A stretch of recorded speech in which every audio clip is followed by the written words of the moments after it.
As the leader of the Booner Path, I lead from the front. All right, boys. Lock in. It's our core foundation, man. Grit. I'm fired up. I'm fired the f*** up, boys. It's pumping right now. It's got my juices pumping, boys.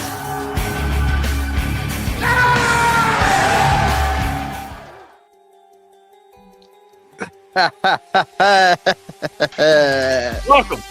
Crunch Time Sports with Jeff and Booner. It's Friday, October 31st. It's Halloween.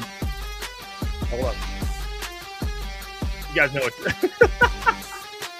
How about this? You guys know what the deal is, all right? It's Halloween. The fellas are ready. We're fired up. We got a lot to get to. Dan Campbell spoke to the media today. We got Lions, Vikings. We have Pick'em, afternoon show.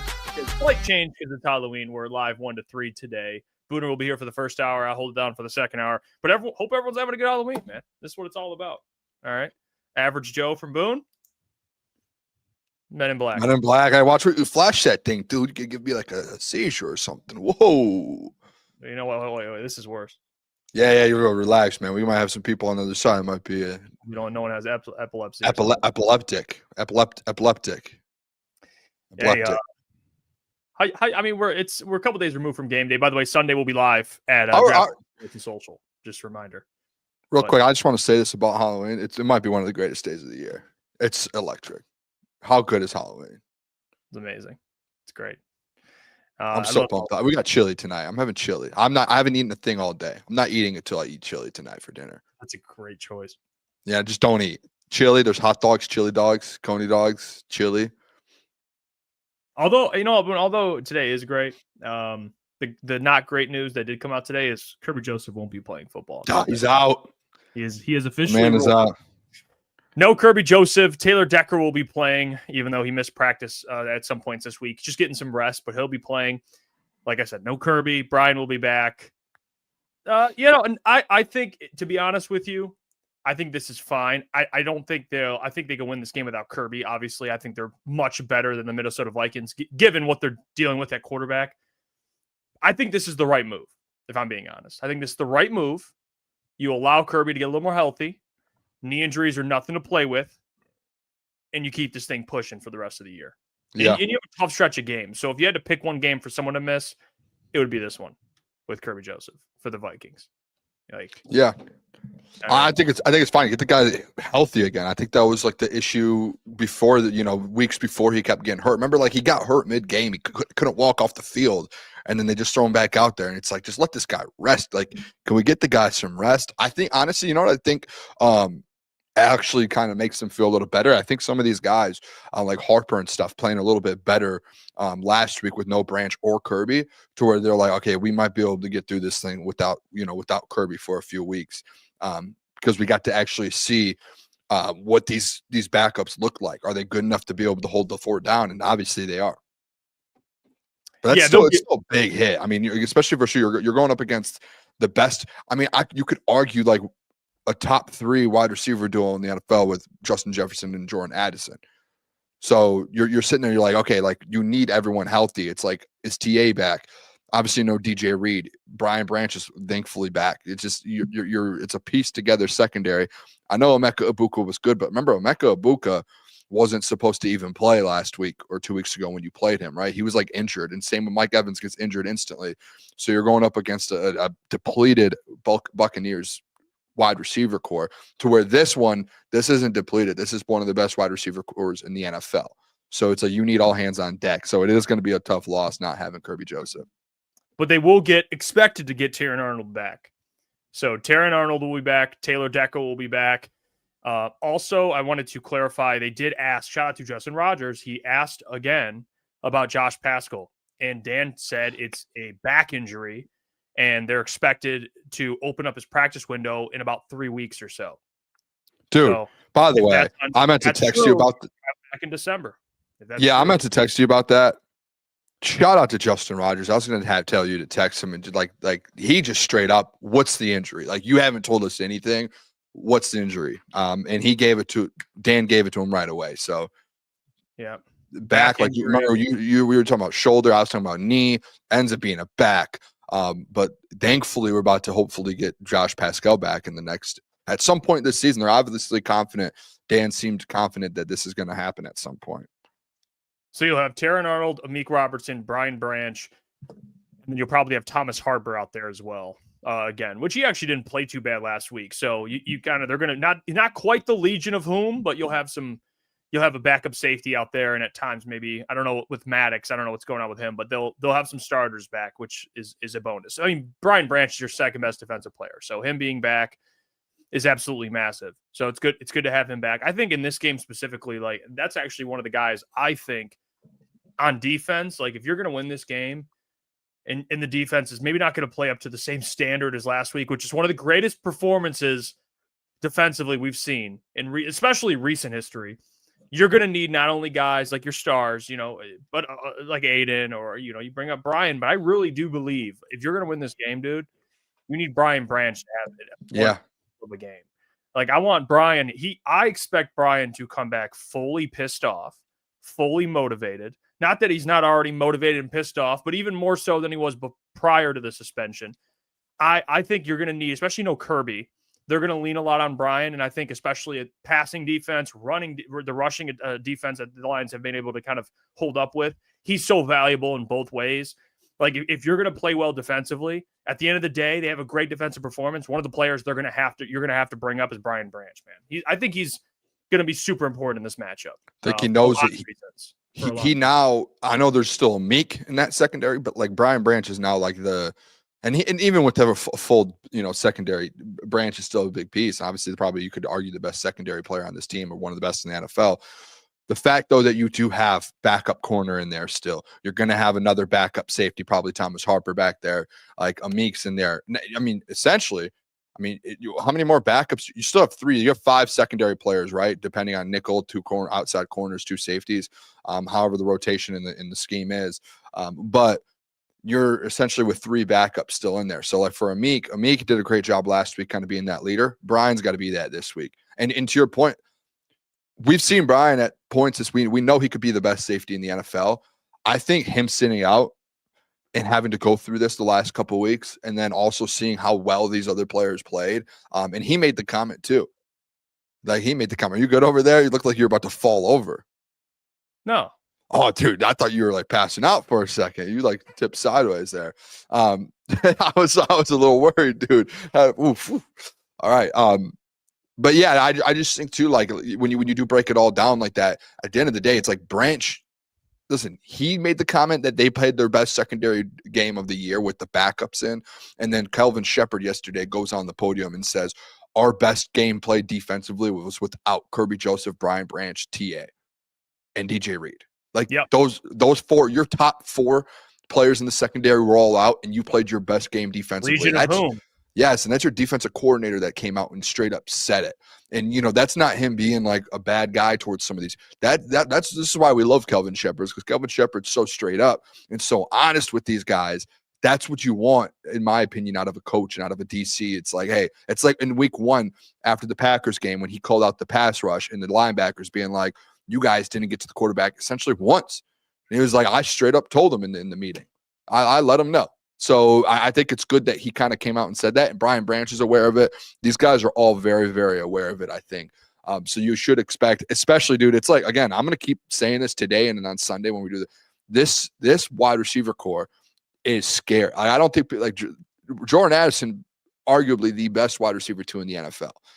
Like, people are, we did the comparison, J-Mo or Jordan Addison. Like, right now, it's Jordan Addison, man, and it's not close. So you're going up against, this is a better wide receiver core than you went up against versus the Bucs. So it's like, hey, you got to lock in here. I don't care who's that quarterback, man. You can't let this wide receiver room go out there and cut you up. Well, if you want to talk about on the opposite side, I know Brian on defense is going to be really important. And on top of that, actually, to be honest, they're giving up a ton of sacks. That offensive line is not healthy for the Vikings. So Aiden Hutchinson's going to be really important. But I think on offense, another player that I bring up that has to have a big performance, or not really, has to, and I think will have a big performance, is the man who in his last 4 games against the Vikings has had 300-plus yard games in 3 touchdowns in the last 4. and that's Amon-Ra St. Brown. I think he's going to be a big part. I know JMO, where the storyline is going to be JMO, and whether or not he gets involved, he will get involved. But these type of games, divisional game, it's you're going to go to your best players, and JMO's a part of that. Like, I think JMO will get targets and get involved. But Amon-Ra, again, 3 of the last 4, over 100 yards and a touchdown in 3 of the last 4. So I think Amon-Ra St. Brown's another one on offense. He's averaging, he's averaging 8 catches almost against the Vikings. So, hey, you talk about that offense and what's going to go. It's going to be Jared absolutely shredding this because, again, Brian Flores wants to blitz. Yeah. And we'll talk about that more in a little bit. But Amon-Ra St. Brown, big game from Amon-Ra. I'll say that right now. Yeah. You know who I want to see have a big game? If I'm just being completely honest with you, I want to see David Montgomery go out there and have a big game. I think that's like we talk about it all the time, like figuring out this RB1, this RB2 situation, and the balance between David Montgomery and Jameer. And obviously, Jameer had his biggest game of the season right before the bye. But the conversation leading into that week was, hey, like this run game, there's times where it's really good, but there's times where it's getting, David Montgomery's getting blown up. Like they're not getting any traction out of it. I would love to see on Sunday. I would love to see offensively you find a way to get D-Mont involved and to kind of get him back into the rhythm going into the second half of this season. Because I don't think there's a way, there's probably a way you could still win a Super Bowl with Jameer being the one. But at the end of the day, you put your team in a better spot if D-Mont as well is kind of rolling like that, and you have a dual backfield. So I think that's the biggest thing kind of going into Sunday is obviously Amon-Ra, JMO, but I also think like this run game and that offensive line, like can this offensive line step up and help out a guy like D-Mont get this thing rolling, getting back on track here? Yeah, and I'm curious. D-Mont, I actually looked into D-Mont, and for whatever reason, this Vikings team is kind of like the Bucs team for him. I hate to hear that because last week you said this, or 2 weeks ago you said the same thing, and I was like, "Don't tell me that, Jeff." Like his D-Mont's having a game. He could. He did it. By the way, doesn't mean he'll have a bad game. I'm just saying he's only played 3 games against the Vikings as a Lion, and he averaged about 3.5 yards a carry and about 40-ish yards. That's what he's averaging against this Vikings team, which isn't bad. It's not the best, but not the best. But he had last matchup was last year on my birthday, 10/20, 24. He had 9 carries for 31 yards, and then before that, it was the first matchup against the Vikings. He had 10 carries, 40 yards. Not bad. That's fine. And then he had 17 carries for 55 yards in 2023. So those are his last 3. So I don't know. I don't know. Personnel, maybe it's a slightly different personnel. Maybe he has a better game. But yeah, you'd like to see D-Mont, but he scored in 2 of those 3 games. So at least getting him letting him hit pay dirt. Like I say, let him score this week. At least give the guy a touchdown at the very minimum. But yeah, I think this the Vikings rushing defense is always pretty solid. But I don't see them. I think they're going to run the ball pretty well against this team. I do see that. And good luck trying to blitz Jared Goff. Unless the pass pro for the Lions just can't hold up, but he's going to absolutely pick them apart. He just typically does that. They need to. I am interested in this old line, man, getting this old line on track too. Like last week, Jared was running around a little bit, scrambling, and there were guys who struggled. I would like to see that. Like Taylor Decker, obviously he came back from that injury, and in his shoulder throughout the whole game, you could tell he's grabbing it, and it's like bothering him. He didn't practice today, Dan said, but he's going to play on Sunday. He said he expects him to play. So I'm interested to see how Decker looks going into this game as well. Does he look healthier? Because you had a bye week now. You had a full bye week. What's crazy is he had a full bye week to heal, doesn't practice. Right. So like this thing is serious. There's something with this. Jared's had multiple 300-yard games against his Vikings team. So there's also that. So he's had over 300 yards in a Lions uniform against his Vikings team twice and almost hit it another time. So 2 other times. He was like 20 yards. So I don't see Goff in this passing attack struggling. I see them moving the ball pretty well. It's really just what do they look like coming off of a bye, especially what Dan talked about is like converting first downs or how they are in third down or how they are on first down. It's like just having more plays in a game, but I don't see them struggling to move the ball, or score points. Like they've scored, like I mentioned the other day, I think they've won. I think it's their last 5 matchups they've won, and they've scored 30 in like every one but one. So they score against this Vikings team. It's just It's going to be different, I think, for the Vikings side because they have JJ. It's a different quarterback. That's where I want to see. They faced different QBs. They faced Nick Mullins at one point. They faced Kirk Cousins. It's been different. It's been Sam Darnold. I just want to see what JJ's. I don't know what it's going to look like. The problem is though, it's like whether the quarterback like versus other teams, JJ maybe might have struggled. But the thing is, every time it feels like the Lions play the Vikings, Jeff, is that we give up 1,000,000 yards. Even if it's a bad quarterback. It could be Josh Dobbs. It could be Nick Mullins. It could have been Sam Darnold. It could have been anyone. It just feels like the Lions secondary is always giving up. But now, mind you, again, this is something that over the last few years has changed with the Lions team, or not the last few years, but this year, is that Calvin Shepard is now your DC. And Shep has done a very good job through 7 weeks that you've noticed. Like every issue that the Lions have had over the last few years with AG, it feels like that's been an emphasis for Shep this year to fix. Like the mobile quarterback, boom, first game, obviously makes the change, quarterback spot, finding different ways. Like the secondary last year, like we were giving up 500 yards. What did they do versus Baker? They had a beat up secondary, second string secondary, and they end up having one of their best games yet. So Shep's like continues to surprise. And I think this week I'm interested to see what he does with JJ. You know what I think you do? Honestly, I think they like if you're Shep, you're drawing up all the pressure in the world to get to JJ McCarthy. Like, make him beat you on his feet. That's how I look at this.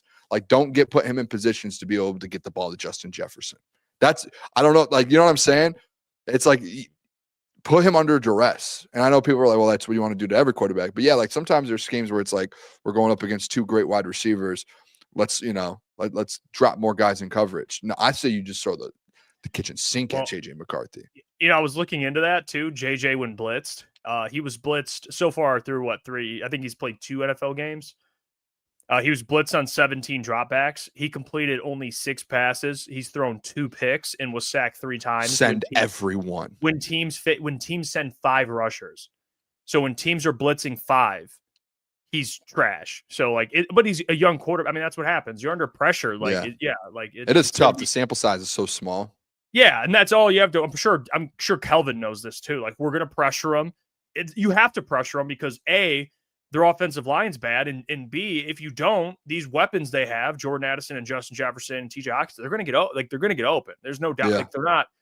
I don't expect Taron Arnold and Amik Robertson to lock these guys down. Like, maybe Amik has another miracle performance, but I don't expect them to lock these guys down. You don't lock anyone down. Do you think that happens again? Because I'm not going to say Amik can't do it because he did it and you saw it last year. But that just feels like it's like you're going to lock Justin Jefferson down 2 times in a row. I don't see that. No, you're not going to. Your best bet is just pressuring JJ. Like, I remember in that Bears game, JJ was pressured and he tried throwing Justin Jefferson open. Like, he threw it early and it was picked off, pick 6. Like, that's what you have to do against this Vikings team, is force JJ to get the ball out early. And hopefully one of those turns into a pick or pick 6. Like Phoenix Sundust in the chat said, forget that, let JJ throw. I promise you, and I'm just being honest. You don't want to let any. You don't want to let any quarterback when you have Justin Jefferson and Jordan Addison, because that secondary is not going to be able to stick with those guys for a full 6 seconds. Like, it just won't happen. It could be any quarterback. I could be back there at quarterback, and I would find a way to, if you just sat there and let me throw to those 2 receivers, because there's going to be an opening at some point. You have to you got to make him make a quick decision. Boom, make a mistake, because he's still young. Like this is going to be his 3rd NFL start. Like that's not a lot of time to go up against a Super Bowl contender, especially with some of the like Hutch, AQM, DJ Reader. You're talking about like Ali McNeil, Ty Leak, Derek Barnes. Like, this pass rush, it is lethal when you actually when you take a step back and look at it. You don't want to, he's essentially a rookie quarterback. Yeah, the game hasn't slowed down for him yet. He's still seeing things extremely fast. So you want to, since he's seeing things very fast and the game's not slowing down, you want to speed it up even more by pressuring him, make him think and make, split-second decisions, because I'm telling you, he will make mistakes in this ball game. There will be a fumble. There will be an interception. He will do something. Who gets an interception this game? I think Brian Branch is due, man. He hasn't had a pick all year. And Brian usually is a ball hawk. That's usually what he does. I like so that. give me Brian Branch, man. He had a pick, I think, against the Vikings last time. Yeah, he got one this year, but he got called back. I think it might have been a pick 6, got called back. Yeah, give me Brian, dude. Brian's due. What about like a Hutch one? Well, that would be ironic. I mean, he's against J.J. McCarthy. That'd be hilarious. That would be something, huh? Drop him into coverage? No, actually don't. No, just a tip. Just like his normal one. Like just like a tip. Grabs that thing. That would be nuts. That would be sick. I saw someone in the chat too. The thing you have to watch with JJ is his ability to move. I mean, and run. I mean, he can scramble. I mean, he's a scrambler. Contain, man. Yeah, I was gonna say because I can see him doing that a lot often too. Just being like, that's like every young quarterback. If they can move, they're gonna move. You know what I'm saying? Like it's something that they can just depend on. It's like if I don't see anything, just run, go. Especially, I don't think they're gonna be running the ball very well. So he might be their best bet in terms of like rushing in general. Like I think it's gonna be JJ scrambling, and you'll take that over him pushing the ball downfield. I mean, you can scramble for 6 yards. I don't give a shit. I mean, that's fine. The things that scare me, to be honest, are those third and longs, him scrambling, making the play. Yeah, like those are the big ones. Yeah, you can't let him convert on the third down on his legs, man. That though, I feel like that's demoralizing for defenses. As it's like okay, yeah, if someone makes a play, boom, like all right, a third down where the quarterback scrambles, runs for it. That's just like, oh. I mean, I see Buddy says Detroit will make them one-dimensional. 50 passes by JJ could happen. They're not going to make him throw that many times. I mean, but here's the thing. They're not going to be able to run the ball, I think, effectively to keep him comfortable. He's not going to have 20 pass attempts, but he's probably going to be in the 30s. I mean, that's just how it goes. But you don't want a guy to throw 50 times that young. I mean, they're going to try and run the ball. It's just not going to be effective. I'm not saying that they won't get away from it because once you bail on the run, you can't go back to. I mean, it's tough to go back to it if you just completely bail on it. And JJ's just like usually you do that with quarterbacks like Baker. He had 50 pass attempts. It's Baker Mayfield. Like Jared had 50, I think, against the Bucs. Like you're not going to have JJ throw 50 times. Like, to be fair to like, and I don't think people like this is JJ McCarthy's. It's probably going to be the loudest crowd in his career he's ever played in. Oh, honestly. Yeah, I keep forgetting it's at home. Yeah, it's in Detroit, and especially versus divisional opponent. It's obviously every Lions game now is sold out, but divisional opponent JJ McCarthy, like they are going to. It's going to be loud. They're going to be on a silent count. He's going to have to be making his checks at the line with the crowd. Like you would expect him to make a lot of pre-snap mistakes as well, delay of games, false starts. Like there's going to be penalties. So you're guessing he's going to be a little bit little rattled. You're going to probably, if you're Kevin O'Connell, how can we take as much pressure off of a guy like JJ McCarthy on Sunday as we can? We're not going to, you're not going to make him throw 50 times and also have to make all these checks and have to make pre-snaps and silent count. Like there's just a lot to it. So yeah, Christian Darrisaw has not practiced, so. He didn't practice yesterday. Man. Yeah, he's so I don't know what's going on with Christian Darrisaw. That's their best tackle. So is there, by the way, is there any sounds coming through your headset there? This thing? Yeah, any like no, that's why I took it out. Because I'll just be deaf in one ear, which is pointless at this point. I can't. How's it look when you put it in? What's it look like? You kind of look, dude. You look like you're like Secret Service right now. You know what? This reminds me of back when we were on air at Woodward. This is exactly what I would be wearing. This thing. Yeah, I got one over here as well. It's not connected to anything. It's just not connected to anything. Yeah, I'm just deaf in one ear when I put this on. I mean, that's funny. I wish we had a producer. I wish that this thing could work. Just have someone in our ear. Yeah. I feel like you know what I feel like? David Shaw. Like John Morton's in my ear, like giving me he's talking to me right now. Give me the play call. Hey, what do you think on that third down, that 3rd and 6? And I'm communicating to golf. Like a cover 2. Oh, I love it. Oh, Men in Black. Yeah, you see my made this. I wrote this out 15 minutes ago. Yeah, you really killed that one, dude. Oh wait, hold on. Whoop! Look at that. Whoa. It actually should be like this. What a good movie too, by the way. It should come out that way, but yeah. It's an unreal. Tommy, it's Tommy Lee. Yeah, I remember watching it growing up. It was like the first time I watched it, I was such a small kid. I was actually kind of like a little freaked out, like, ooh. But then I started watching it more. I was like, I love this movie. It's great. Yeah. Yeah, it's Will Smith. That's young Will Smith too. Young Will Smith. That's young, Very young. Yeah. Yo, Get a Boy wants us not trolling Booner. Are you supposed to be Winnie the Pooh? Well, why would I be Winnie the Pooh with this fit? Get a boy on. I mean, this you guy literally says he's see not. the average. I don't even. Yeah. I mean, he says he's not trolling, and this is like the farthest thing from a Winnie the Pooh fit. I mean, what? What? Is no one familiar with Dodgeball? Has no one seen Dodgeball? Everyone has to have seen Dodgeball. I mean, that is like. That's what I thought, man. It was either this, and I have another costume, which I'm going to be tomorrow. We're going to go do some Halloween stuff tomorrow. Me, Jeff, and a couple of the boys. I got Wayne from Wayne's World. So that's my costume tomorrow. So it was either that or it was this for the show. This is what I chose. I wish I could have did the what's the purple cobras with Ben. Oh, Ben that would have been elite. There was one of those costumes when I saw it too. That's a goated movie, man. It's Doug said, "Winnie the Pooh, are you not wearing any pants, Boone?" There's actually, like, when I say I got this uniform on Amazon, it's a full. This isn't like just a shirt. This is a full, like, a uniform. It has like their shorts and all. Like, this is like a full uniform. It's actually incredible. It's like the real jersey. It's like, and it's like stitched on and everything. It's kind of sick, actually. Yeah, God, I gotta watch Dodgeball again.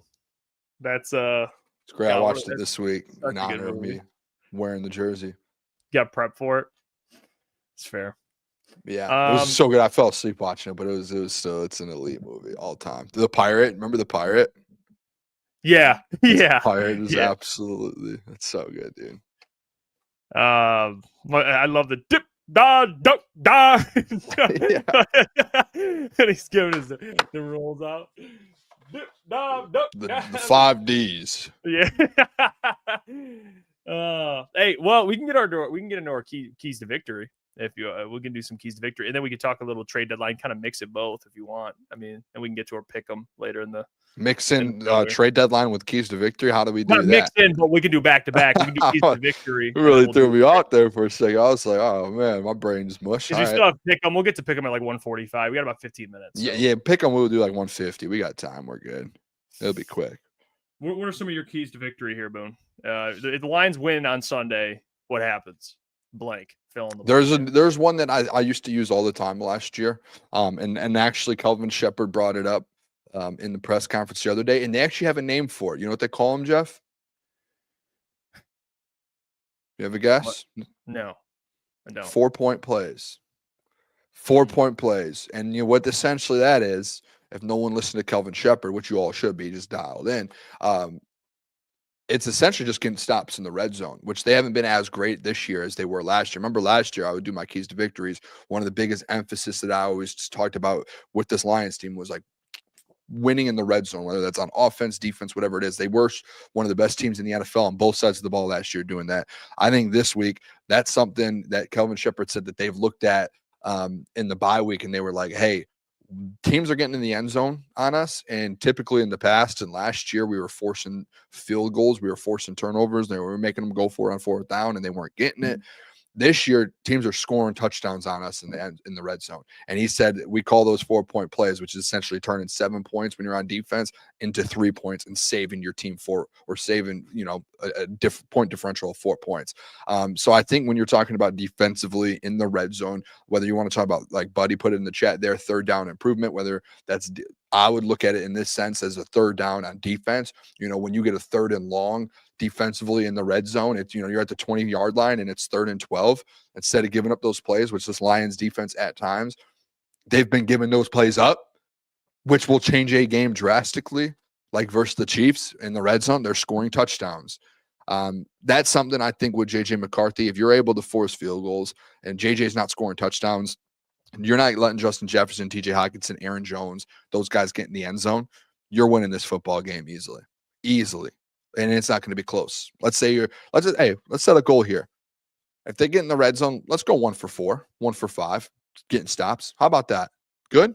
It's 1 touchdown in the red zone. You like that? So they would allow only one touchdown in back-to-back games. In the red zone, I'm talking about. Well, I'm saying just in general. Sure, but I'm saying I don't want to see. I will give them a grace period. I would say I don't want to see any touchdowns in the red zone. I'll give you a grace period of 1 because the ball gets down to the 1. Okay, it's tough to stop. I'll give you 1. You get 1 this week. Just 1. Oh, but they can score you. So you'll take it like the big play, maybe a big play down. Yeah, I mean the big plays. Obviously, you don't want to give big plays up, but like again, when they get down there, red zone defense, like that's so important, man. If you can get stops in the red zone and change, like Calvin Shepard said, again, these 4-point plays, you change 7 into 3, you're winning the football games. That's the goal. That to me, that's the biggest key on Sunday. Yeah, I Thank think. you, Yeah, shout out Dark Flame. He said like to dodge the dodgeball costume. At least he knew what it was. It wasn't Winnie the Pooh. He didn't say that. Disrespectful. Just absolutely disrespectful. I'll tell you my keys to victory. I mean, besides like the obvious ones, because it's a turnover battle. I mean, that's something we always talk about. You can't have more turnovers than JJ McCarthy. You just can't. That's because they're an 8.5-point favorite. So if you're going to win this game decisively, you can't turn the ball over. That's the obvious one. But to be honest, I almost want to be. I don't want to sound like douchey, because I do respect the Vikings. I think they're a very fine organization, very well coached. The Lions really just have to show up and don't turn the ball over, and they're going to blow out the Vikings. So, like, that's not a key to victory. Now, let's get to that. Show up. Key to victory. Show up. Show up. That's a great key. I mean, you can't win the game if you don't show up. Keys to victory: don't pull a Luke Quan and don't sleep in. That's the key to victory. Because if they don't sleep in, they're winning this game by fucking 14 points at least. But an actual key to victory, though, I think for me is I think it's going to come down to this defensive line, point blank, period. And the reason why I say that is because their rush defense. The Vikings have the 23rd ranked rushing offense. They're going to want to run the ball. I talked about that earlier. This defensive line's got to be stout. I don't know where the Lions rank in the run defense. I thought they've been pretty good. I'd have to check. I can check real quick. It's right here. They're 4th right now. 4th rushing defense in the NFL. So if this rushing defense, Aleem being back, DJ Reader, Tyleek, Aiden, AQM, even though he's not a great run defender, but you get my point. If those guys can be stout against the run, you're turning this offense for the Vikings into a one-dimensional offense. And then the other thing is pressure in JJ. Like I told you, I brought up that stat for a reason. I think that's one of the keys to victory. He's terrible under pressure, and that's the only way you're going to beat this team. Not the only way you'll beat the team, but it's going to be a big reason why you beat this team is if you don't give JJ enough time to get the ball out to these weapons. So I think, honestly, like we could talk about different keys. Like you made a great point for the defense in the red zone, but I think throughout the entirety of the game, rushing defense, and pressuring, not just pressuring, but sacking the quarterback, I think it's going to be the entire storyline. Like I think it's more important than anything on offense, because I think the offense, they're going to be able to move the ball. The Vikings are like 28th in the league in passing defense. I think they're like 18th in rushing defense. They're going to be able to move the ball and score. Yeah. But we both brought up defense. Like it's just the defense, man. Like it's just not that you're concerned, but that it's going to come down to what the hell do you do against these weapons and this offense. So I think I think keys to victory, defensive line, dominate the game. Absolutely dominate. This is a favorable matchup. There's no reason why you should leave this game and be like scratching your head going, man, they didn't pressure JJ as much as I thought they would. Or actually they allowed 80 rushing yards to Aaron Jones. Yep. Like there should be nothing of that. There's no excuse for that, especially with all the talent they have. I mean, we talk about the importance of the interior on the defensive line. Like they have all the talent to have a really good game. So I think Aleem has another big game. So yeah, I think it's going to come down. The number one key to me is an elite performance from this defensive line, I think personally. And if they do that, not only will they cover, but this game will look very ugly. I love how your just main key to victory was just, again, just wake up. Show up, dude. If you could show up, you're good to go. That feels disrespectful towards the Vikings. That makes me nervous. No, you know what? You know what they should do? They should pull a Marshawn Lynch. Marshawn used to do a shot of Hennessy before he'd go out there, and then he'd eat some Skittles. I'm telling you, Jared Goff could do a shot of Hennessy before every single drive. I don't know about that, dude. I don't know. Before every drive, I mean, he would by the end of the game, he wouldn't be able to walk on the field. No. Hear me out. If he did a shot, he could do a shot of Hennessy before every time he goes out there, and I think he'd have 303 tugs. By the third quarter, he wouldn't be walking on the field. What are we talking about? But then guess what? Kyle Allen could go in the game, and they still have. Gosh. Oh, so you like Kyle Allen all of a sudden? No, I just Now you're a Kyle Allen fan. no. Kyle would just hand it off to Jameer, and Jameer would have 200 yards. Yeah. Okay. Yeah. For sure. But I don't know if that's. I know every week we try to give respect to every opponent, but I just don't see how the Lions don't know not only cover, but they just beat this team decisively. Yeah, the only thing that and I'm not going to say I'm worried and there's a trap game because you guys know how I feel about trap games. It keeps getting brought up because when you have an elite team, trap games get brought up every other week. I don't believe in them. If you're a good football team, you just take care of the games you're supposed to take care of. If there was to be a trap game, I'm not saying it would be this week, but hey, it is a divisional matchup. We know divisional matchups all across the NFL. They're always tough, whether it's a bad team or a good team or not, right? They're going to give you a run for your money in a divisional matchup. That's just what it is. It's just like playing, if you're playing Big Ten football and you're playing in a specific, a team a rivalry.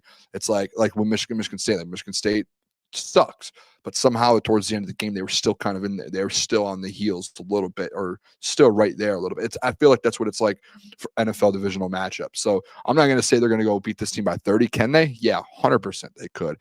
But I still think you have to take it a little seriously. I do think a key to this game too, not even talking about defensive stops in the red zone, but offensively, like you said, this defense is ranked towards the bottom half of the NFL right now. If you can find a way to get your offense getting back on track, and what I mean by that is your run game back on track with your two guys that I talked about earlier in the show, somehow JMO involved a little bit more, this offensive line can gain a little confidence in this Sunday game, and offensively you can dominate. I don't know if it's a guarantee that they dominate offensively because they haven't really in a while. You haven't seen them dominate offensively, 3 or 4 weeks? When I'm talking about 40 points, you just haven't seen that. This feels like a game where you can get back on track with that, get confidence in those guys, especially the interior offensive lineman, Taylor Decker, who's been hurt, D-Mont, JMO. You already know guys who have been playing good with Jared, Amon-Ra, Jameer, Sam. That. Get these other guys going a little bit. This is a good game to get confidence going and converting on maybe some third and long so you can show, hey, we can do it. That's what I feel like this game is a little bit. But you don't want to get stuck up a little bit in that. We're just better than them. We're going to dominate them because those are the games where you do slip up when you're. Yeah, that's you know what I'm saying. That's how I feel about it. Because again, they shouldn't think that way. No, but you can. You know what? You can, so they don't have to. How about that? I don't want these guys to go into that game and think, hey, this is an automatic win. This team sucks. Because especially in a divisional opponent, that's exactly when you kind of start. That's when those trap games happen. Which again, Dan and them, they are a week-to-week team. Amik talking yesterday, being don't care about anything else. We just need to go 1-0 every week. I love that. Who else has that mindset? Lions are the only team in the NFL who genuinely, on the Chiefs probably. How about those Chiefs? I love doing that. Shout out Andy Reid, man. This guy's a Chiefs fan. He's slowly. I'm not though. I'm not. He's gotta say it. Is that not fun to say though? How about those Chiefs? Home of the Chiefs. I just love the post game Andy Reid coming in and doing that. It's just and the whole locker room. Chiefs. All right, I'm done with the Chiefs. Sorry. You are wearing Chiefs colors. Yeah, I got funny, dude. Real funny. What are you, Ben Johnson's bodyguard? No. Yeah. Oh, Caleb Williams. Sorry. Yeah, he requested. This guy's got to go pick up Caleb Williams after the show in his SUV, his all black SUV. Kind of low. You actually, honestly, that costume you have, it could be so many different things. Men in Black, chauffeur, Secret Service, bodyguard. You look like, honestly, you want to know what you really look like? What? You look like one of those people when you walk into a really fancy steakhouse. We have 4. Do we have an open table? Yeah, come right this way. That's like that's what you look like. You look like you work at a high-end restaurant. And you're the manager, and you're like, "Oh, you need 4? 4? How's your dinner going? You good? All right, yeah." I want to go to that restaurant, actually, to be honest. I mean, have you ever been to a nice steakhouse? That's what the managers wear that with the earpiece. Yeah, they have earpieces and they literally dress just like you. Literally look just like you work at a really high end steakhouse. and you're like the manager, and you walk around and you're talking to your people in your ears like, we need a table of 3 right now. John Gruden just walked in the building. No, I'm a limo driver. I'll take the limo driver. You know what? There was a report. I forgot who put it out, but like, what news was it? There was like a big report that was told by someone's driver, and it ended up being fake or something. I could be like the limo driver that gets all the scoop. I drive around like high-profile NFL guys, and I report back, and I'm like, Trey Hendrickson's gonna be a Lion. Found out. You know what else you look like too? You look like a doorman in New York City, man. Open that door for me, please. Can you tell the front desk to order me a pizza and get a limo out front? Thank you. Hey, at least I'm a hard earner. I don't know what you look like you're about to attend a jazzercise class. So I'll take my outfit over yours. I mean, this is like jazzercise. Hey, before we get I don't even know what that is, dude. You don't know about that jazzercise? No clue, dude. I have no clue. Wow. That's wow. Look up jazzercise. That's a homework assignment. Watch a jazzercise video after the show. You'll see what I'm saying. I don't know what I do. It sounds weird. Yeah, it's But what'd you think of Dan's comments on the deadline? Interesting, dude. I'll play the video in a second, but Dan, he kind of spoke a little bit about it. It seems like they're very content. They obviously communicate that stuff. They're very like keyed in, and I'm sure. And he even said like when they're like, "What has Brad approach?" He was like, "I don't gonna share what you know." You think Brad's talked to about some guys already? He actually said it. He said Brad has brought him guys. He said he doesn't have to share like who or what. But I'm saying, who do you think he's I don't know who. I'm guessing some corner. Honestly, I'm guessing some corners. I'm guessing edge rushers. I'm guessing maybe offensive linemen. That's my guess. Is secondary and then in the trenches. That's my only guess. But Dan did say Brad brought him people already. He was like, I'm not going to say any specific. I can't tell you that. But he did say, I don't know how I feel about Brad's comments. Because yesterday I don't even think we played it, but Shep was asked about the trade deadline, and he was like, I hate this from coaches, by the way. And me and you, I think, share the same like sentiment about this. But I just hate, like, Brad was doing it with the edge situation where he was like acting like the media is dumb and like we're all dumb when we have these conversations. When Shep's asked from the doc about the trade deadline, he's like, I feel like this is disrespectful to talk about this with the players we have in the building. Disrespectful, like that's part of the game. Like, that's part of jobs. That's part of like what fans do. No team has the perfect roster. No, it's not disrespectful. And it's like, do you want to get better or not? Like, that's like the biggest thing. And if there's an opportunity to upgrade a player, like, hey, is it disrespectful? Yeah, you work hard. Is there a player out there that's better than you? Probably. And if there's an opportunity to get him, sorry, that's the business.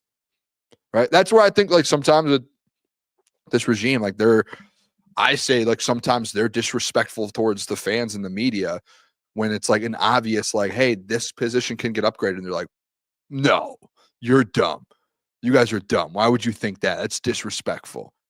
It's like, what are you talking about? You want to get better. Tough guy. You want to get better. It's not my fault that sometimes the front office and people there just fall in love with the guys in-house and they get too attached to people sometimes. You know what I mean? That happens. Like, why was Levi O brought back? You're too attached to the guy. Cut the cord sometimes. Like, and then they get mad at us for being honest about it. And they're like, that's disrespect. No, it's not. There are better players than him out there. Why didn't you go get them?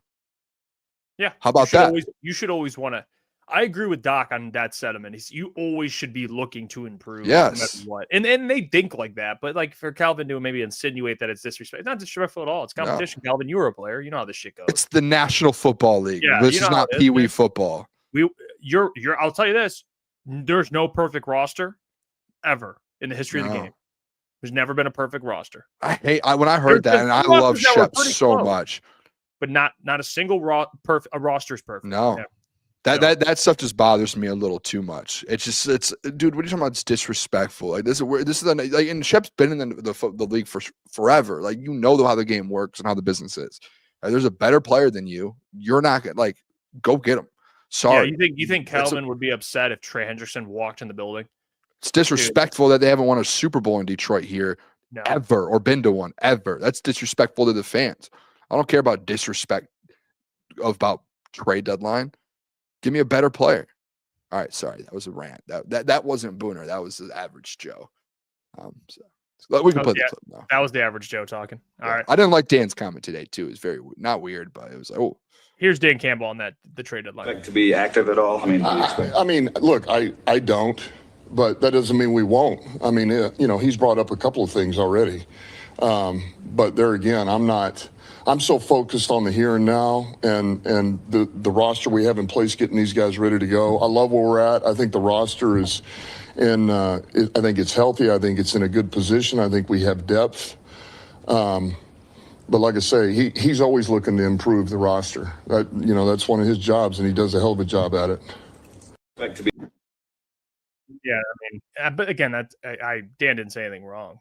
I mean, I'm saying, like, from his perspective, he's the head coach. Like, he's not going to comment on what they should do. Yeah, the beginning, he's like, "Do you expect to be active?" He just said, "I don't." That was just like right away. Yeah, he gave it away a little like bit, but like it's the same way. Like, Brad doesn't interfere with Dan coaching the team. Dan should not be. He doesn't. He's not going to get too involved. He did answer it pretty directly, but that's Brad. Like, Brad's dropped him off Christmas presents every deadline. No matter if it's Donovan Peoples-Jones, who wasn't that good of a Christmas present, he still brings someone in. So. It depends. It's like, how do you define active? Like, is he trying to maybe say we're not going to go get some big fish, but we still will get a player? I don't know what it means. I mean, I'm interested to see. I don't know. What's your final prediction here? I'm not, because obviously we still have shows. I think they make a trade. I think they make a trade. And if I'm being honest, the feeling I get, because Brad is just allergic to anything defensive line related, it's probably going to be a corner. I think that's my prediction. Okay. Making trades for a corner. I don't know why. I'm getting this feeling it's just going to be a corner. I just get this vibe. I don't know why. Yeah. After today, if I'm being honest, after today, my final prediction will be there's no Detroit Lions trade. Nothing.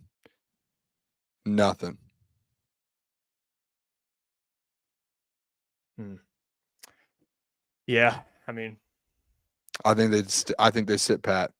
Dan being like right away, you could tell right away he was like, not really, for being active. And then he tried to save it by being like, "Oh, I'm not saying that we won't." So I have a feeling that Brad's probably brought Dan players, which he said that Brad's brought in players. And whatever players they brought him, obviously Dan probably was just like, "Yeah, it's not an upgrade, or we're good with what we got." So I'm setting myself up for a really good position, and I think fans should do the same. Expect nothing, and if you get something, it's Christmas morning. That's how I'm going about it, because I would love an offensive tackle. I would love depth at the D line. I would love corners. Like, I would love all of that, but wanting it and being like, I want that, and then not getting it, you set yourself up for failure there. I'm telling you. This is like 2 years ago, trade deadline, when the Booner path got made and everyone was pounding the table for an edge rusher. And you, Jeff Iafrate, told me they won't make it out of the first round because they didn't make that move. And the heavyweights told me they won't. The heavyweights told me that they're going to lose the division that year because they didn't make a move. And they ended up winning the division for the first time in 30 years. They ended up going to the NFC Championship game and winning a playoff game for the first time in 30 years without making a major move or a move at edge. Everyone expected it. Everyone wanted it. They didn't do it. And I was sitting there on a solo island by myself, eating a bowl of ice cream, some sprinkles on top, maybe a little cherry and some whipped cream. Everyone was laughing at me for starting the Booner path. Everyone was mad at me because I said they don't need to make a move. They're going to go to the NFC Championship game. The heavy said they're not going to win the division. You said they're not going to win a playoff game. That's not true. I said they'd win a playoff game.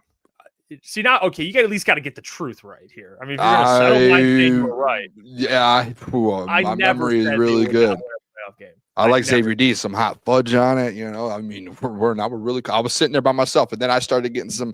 And you know what I loved about it too? You guys were off the island. A lot of Lions fans started coming on the island and eating ice cream with me.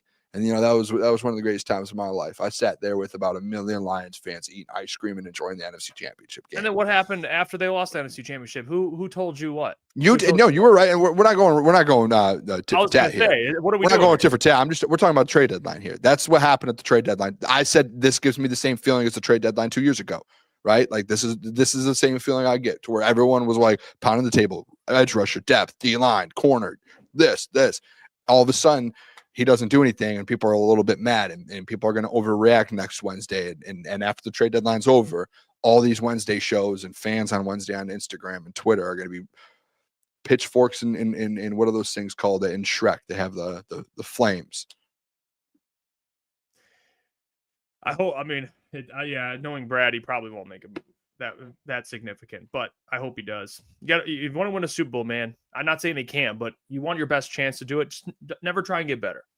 If you can get better, get better. But you want to get to pick them? You want to do pick them before you have to leave? I mean, it's up to you. We don't have to do pick them this week. I mean, we could do it and just send our picks in if we want to keep talking Lions. What do you think? Because we only have 7 minutes here. I mean, I could do it after you leave. I'll just give my picks. Yeah, it's up to you. I don't want to. I mean, it's at this point. It's like I'm gonna be gone here in 6 minutes, and you got a whole hour. So it's like you got until 3. So I mean, that's another segment for you. You could do the player grades too next hour. I don't know what else you have planned, but yeah, I'm gonna talk some trade deadline as well. We'll get into more of that because there's some stuff I found online that I want to kind of show to the people. I'll do player grades as well, and I'll give my pick 'em at the beginning of the second hour. I'll just give it out, check, and play along with me there. Can I ask you one question before? Because I know, and this maybe will set you up for the next hour. Who's been the most? This is like we're getting out of the bye week now officially, and we're heading into Sunday's game. Who's been the most disappointing player for you in the first half of the season? And in the chat too, I'd like the chat to drop the player grades. I'm not going to be here for player grades, so I'm interested. The most disappointing player.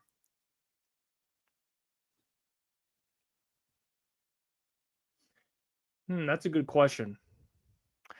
I think there's not too many, if I'm being not really any at all. I mean, the only two that I would probably point to.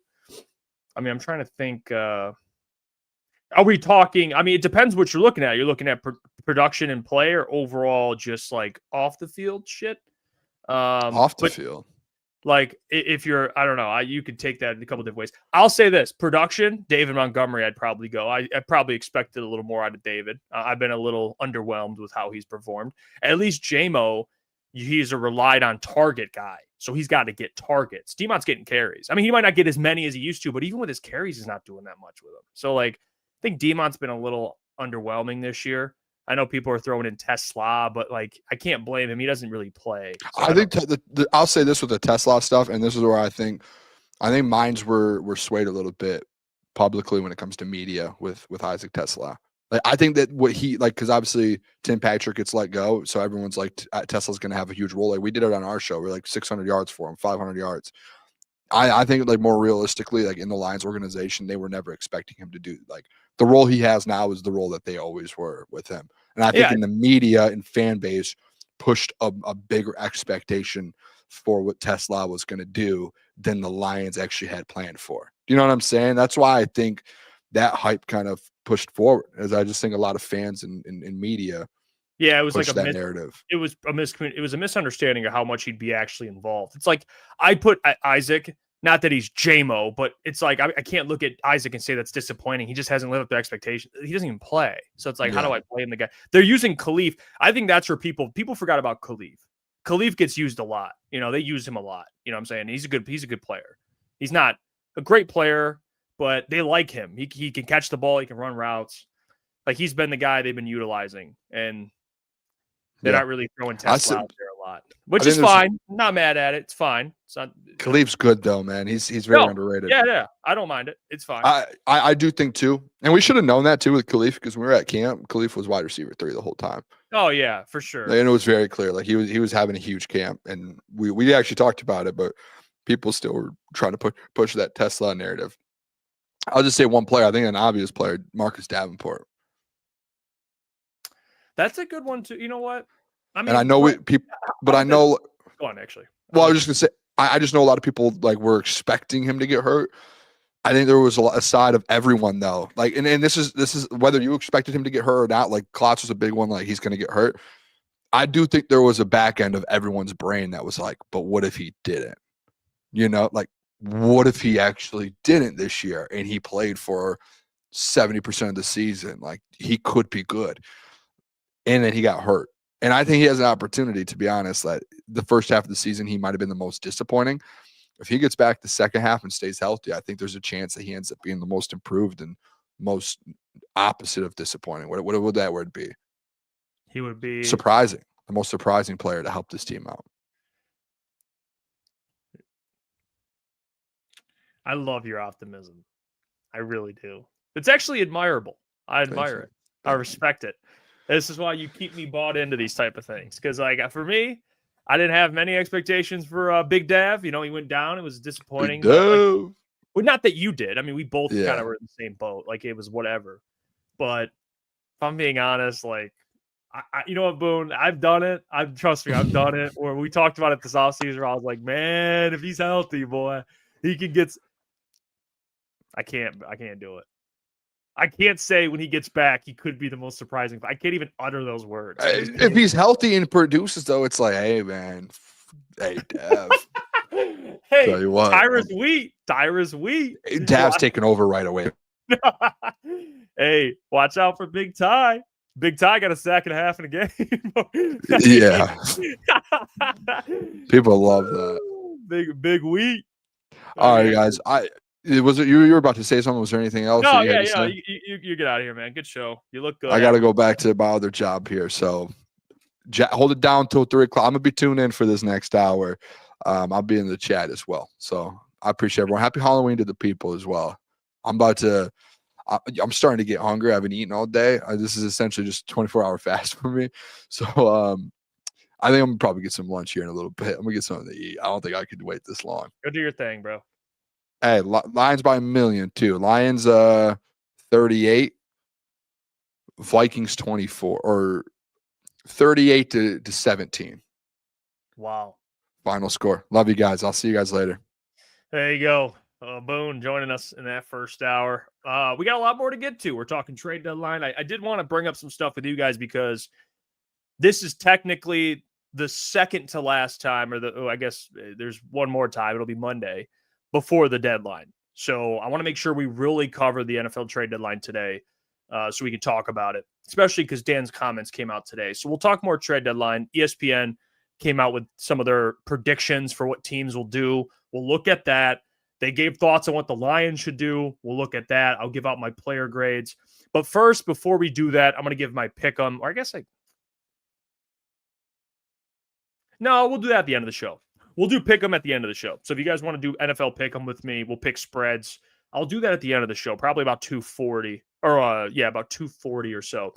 But no, it is not our new time slot, Phil. This is not. This is just temporarily. Well, today because of Halloween. So we moved some things around, made it happen for you guys, and really for the betterment of the show. Because 8 to 10 p.m. on Halloween probably is not an ideal time slot. If I'm just being honest with you, 8 to 10 is already tough enough.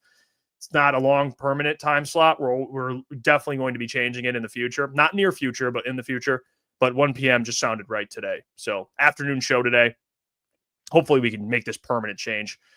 But we'll see with that. Like I said, I'm going to give my player grades out, and we'll go through it. You guys can help me out with this too. We'll go through players. We'll give out our player grades. We'll start on offense. And this is through 7 games. All right. So 7 games. Give me your grades. First player I'm going to start with, we'll start with the quarterback. We'll start with Jared Goff. So this is what I did for Jared. So player grades, I'm giving Jared a B+. I'm giving Jared a B+. And the reason why I'm giving Jared a B+ is because you got to look at what he's done this year with a new offensive line, new offensive coordinator, and he's balling. He's up there in QBR, up there in passing touchdowns, up there in passing yards. You know, I think part of it for me, and the reason why I wouldn't give him an A, I mean, A would mean you're pretty much playing at one of the highest level in the NFL. He's not quite there, but he's playing extremely well. B+ for Jared Goff. You talk about his ability to, push the ball downfield. They haven't been doing it as much this year, but he has that ability. Hopefully you'll see that through the second half of the season. But his ability to overcome all the pressure he's been getting over the last couple of games. They've allowed 9 sacks, guys, in the last 3 games. And Jared Goff is staying steady. He's not the most mobile, so he's taking hits. He's taking on hits, which isn't ideal, especially that Bengals game, if you guys remember, with no Taylor Decker. He got destroyed in that game and still battled through. So he's tough. He's accurate. He's super accurate this year. And he doesn't really turn the ball over. I mean, he turned the ball over last game, but overall, he's been pretty good with that as well. So, Jared, you get a B+, my man. You played excellent. And I hope that moving forward, we don't still keep bringing up narratives about his I guess, OC dependency. Oh, Jared depends on offensive coordinators. He needs Ben Johnson. He needs Sean McVay. He needs not Kevin O'Connell. I don't think he was there when Jared was there. You get my point. All right. He depends on OCs. No, he doesn't actually. He's pretty good. And he's doing great with John Morton right now, even though there's other things they need to tweak. So B+ for Jared Goff. That's the grade I'm going to give him. We'll go to, before we move on, Buddy actually just commented. By the way, drop your grades for Jared Goff. What grade would you give QB1? Buddy says, I'm worried one of these sacks or pressures he gets hurt. That's the risk, Buddy. And I'm telling you right now, that's what makes the NFL great, and that's what makes the NFL bad, is things like that, because you're so tuned in and locked in because anything can happen in the NFL. It's why, it's the best sport in America. It's the best thing to watch. But I will say this. It's a scary thing. One injury to your quarterback could derail your entire season. We've seen it happen. Okay. Now, there are cases in which, like the Eagles, where they lose their MVP caliber quarterback in Carson Wentz that year and they win a Super Bowl, but that's not always the case. Most of the time, you're screwed royally. So, yeah, I'm with you, buddy. You want to avoid those hits. And Jared, I will say, one thing that's very underrated about Jared Goff, and I actually talked about this with some of the guys at Lions Collective, and they actually brought it up. I think it was Justin Rogers, Will Birchfield, Colton Pouncey. They all do great work, cover the Lions. They brought up he does an amazing job of getting rid of the football when pressure's near. That's like something that you learn in the NFL as you continue to play. And Jared's had so many games and reps at this point where, he knows, and he's talked about this, I think, to the media, where, if a sack's coming, throw the ball away. Just avoid it. I think some quarterbacks try and make a play, and, you get into this mode where you're like, I'm going to make a play. And sometimes you do make a play, but other times you risk getting hurt or you risk bad things happening. Jared's like, I'll take the incompletion, live to see another down. He's super smart about that. And there's a reason why Jared's, knock on wood, hasn't suffered really any injuries like that in his career. He's very smart. He makes up for his immobility with his IQ. Very, very smart quarterback. But I'll give a B+. I see Schiff gave him a B+ as well. I think that's a fair grade for him. He's playing really good football. We'll go to the running backs. Both running backs, Jahmyr Gibbs and David Montgomery. And I'll tell you this right now, guys. Jahmyr Gibbs, listen, he might not be, well, he is one of the best running backs in the league, but I think many people coming into this year had him as the number one running back. He's 10th in yards, 5th in touchdowns. He's been very good. I'm gonna give Jahmyr Gibbs a B+ as well. And I just think with some of the running backs in the league that are playing at that A level, it's Jonathan Taylor. That's the measuring stick. Like, Jonathan Taylor is Offensive Player of the Year. I mean, I don't think we can give him an A, but he's been very, very good. He has 500 yards in 7 games. He's on pace for over 1,000 again. He's on pace for double-digit touchdowns again. He's on pace, I think, this year for about a similar yards receiving, about 500 or so. So he's going to have close to 2,000 yards from scrimmage. But I'm going to give him a B+ as well. I think he's been a really, really good. He's coming off 200 yards all-purpose, but he's had some up and down performances. He's had performances like he did against the Bears, where he averages almost 8 a carry, and then, against Baltimore, 3 a carry. And then he'll have games like he did against Cleveland, where he averages 6 a carry. And then he has games like he did against the Chiefs, where it's 3.5 a carry. So it's a little up and down for Gibbs. I want to see more of a consistent, and I'm not talking about 200 yards, but something in the middle there. He doesn't have to give me 6 a carry, but on the year he's averaging 5. That's great. He's been, and I think honestly, it's not really on Gibbs. It's not all on Gibbs. I mean, the offensive line at times hasn't been great for the running backs, but Jahmyr, I think, to get to that Bijan level and Jonathan Taylor level of play, there's just one more tick for that. I think those guys are playing at an A level. I think Jahmyr's at a B+ level. So those are the best running backs in the league. I mean, right now, Bijan Robinson. I know people hate to say that, but it's true. I mean, he's playing lights out. on a worse offense. I mean, for being honest, David Montgomery. I'm gonna give David a C. I'm gonna give David a C, C minus. Honestly, he's been. And the thing there was a stat that came out about David Montgomery. And again, this is something I believe the Lions beat writers put out there, and it's a very interesting stat. It provides context to why David's actually struggling. Last year, David. Okay, let me restart here. When defenses want to stop the run, what do? They stack the box. They stack like 8 in the box, whatever it is. David Montgomery last year was about middle of the league, I believe. Don't quote me on this. Middle of the league against stacked boxes.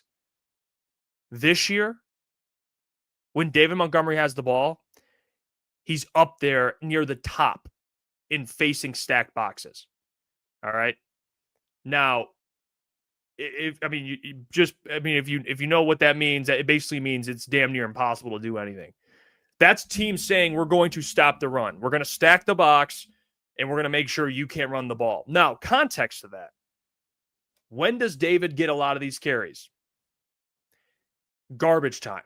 Okay, and that's the problem. That's John Morton's got to fix. Is you're giving the ball to David Montgomery in garbage time. Stay with me. When the Lions are up in a ball game, when teams are running and they're up late in the ball game and they're running the clock down, what do teams do?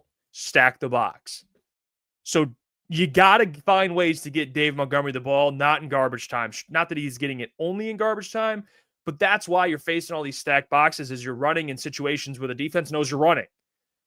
Jahmyr Gibbs gets those carries and he gets the targets earlier on because, number one, he's their starting running back. And number two, he's the 2-minute guy. He's the third down back. When there's 2 minutes in a ball game or in a quarter, specifically before halftime and at the end of a ball game, Jahmyr Gibbs is in the game. They're going. He can make plays out the backfield. He's their best running back. So David's usage, even though the carries might be kind of up there, he's used differently. So he's facing a lot more stacked boxes. They're not using him, I think, in favorable positions, which, again, has not been great for him. I will say, to kind of defend him a little bit, we were at training camp and we got to see Dave Montgomery. He was very good. In training camp. I know it's training camp, but my point being is not even just by him, I'm not saying he had a bunch of yards in training camp. I'm just saying physically, he looked quick. He looked agile. He looked in the best shape. He's always in great shape, but he just something about him looked different. So I don't think it's a Dave Montgomery just deciding to get worse this year problem. I think it's a utilization problem. I think there's a lot of things they can kind of help him out a little bit. So yeah, I'll give David like a C, around a C. Some of that's on David. I think some of it's on how he's used. So that's the way I would go. Let's go to the wide receiver core, and we'll include Sam Laporta in this. And I'm not going to spend too much time grading all these players, but I'll just say overall, from the wide receiver standpoint, Amon-Ra St. Brown, not even a debate. He's in that same category with Jahmyr Gibbs. I would even give, honestly, if we're talking the highest, he's damn near the highest graded player on the team, Amon-Ra St. Brown. Let me just check real quick. He's 6th in catches, 11th in yards, 1st in touchdowns. I'm going to give this guy an A minus. Because of what he does, also run blocking. He's so valuable to the offense.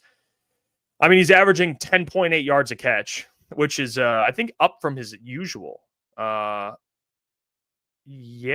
about last year, about what he had last year, and not as high as he had the prior year. So actually scratch that. But touchdowns, he's 1st in the league in touchdowns. He's on pace for a career high in touchdowns.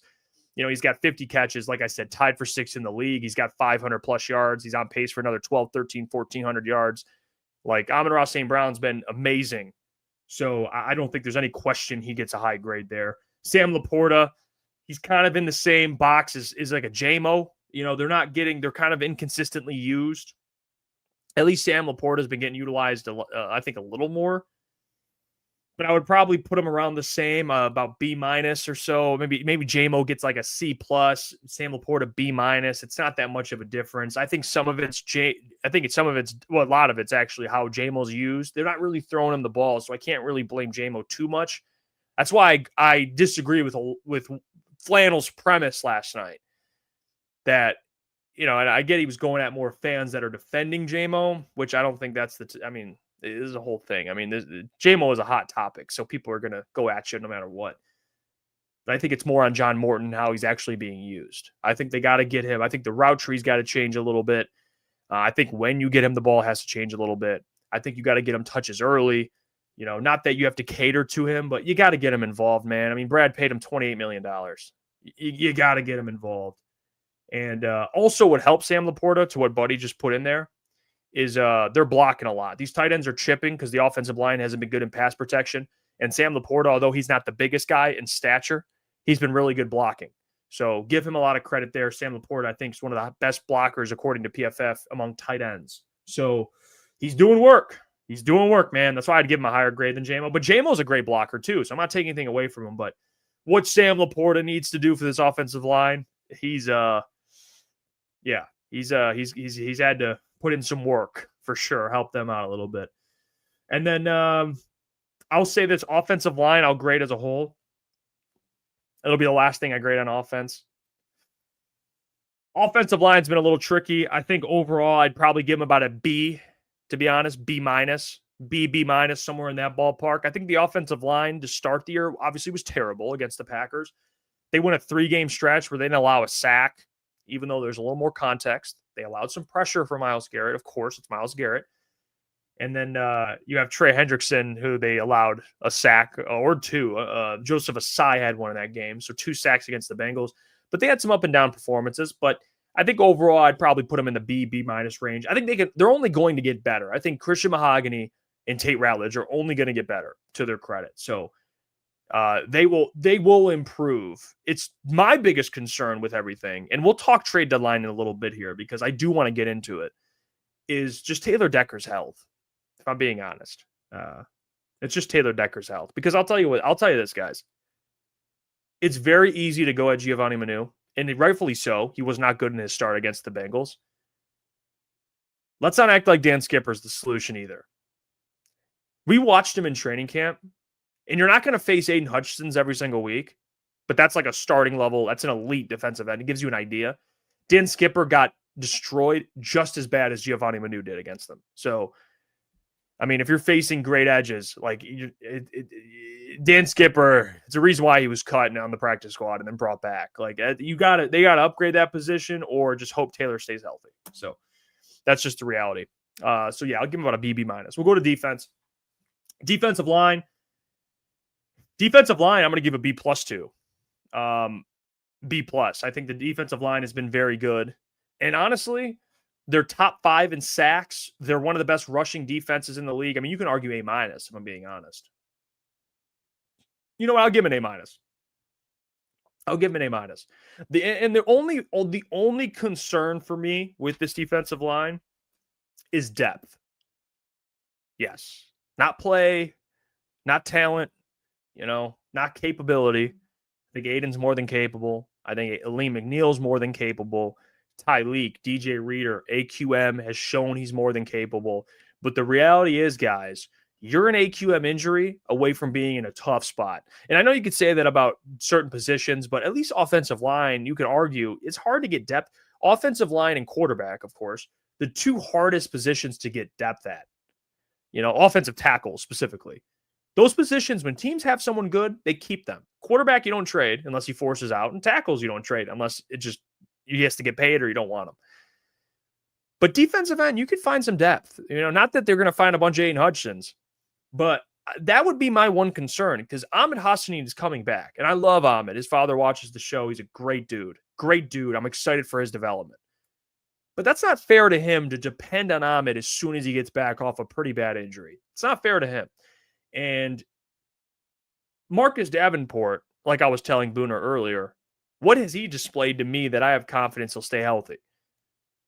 So you better hope AQM stays healthy. And he's dealt with it a little bit. He's been a little banged up. So I would have liked more depth there. Tyrus Wheat, I don't even want to get into it. All right, let's stop with that. All right, we got to see a lot more of Tyrus Wheat. We just do. We can't say he's the solution after one game where everybody got a sack. So I would like more depth there because I know people, I'm just saying that because people are going to say, well, you graded the defensive line an A-. Why do you want an edge?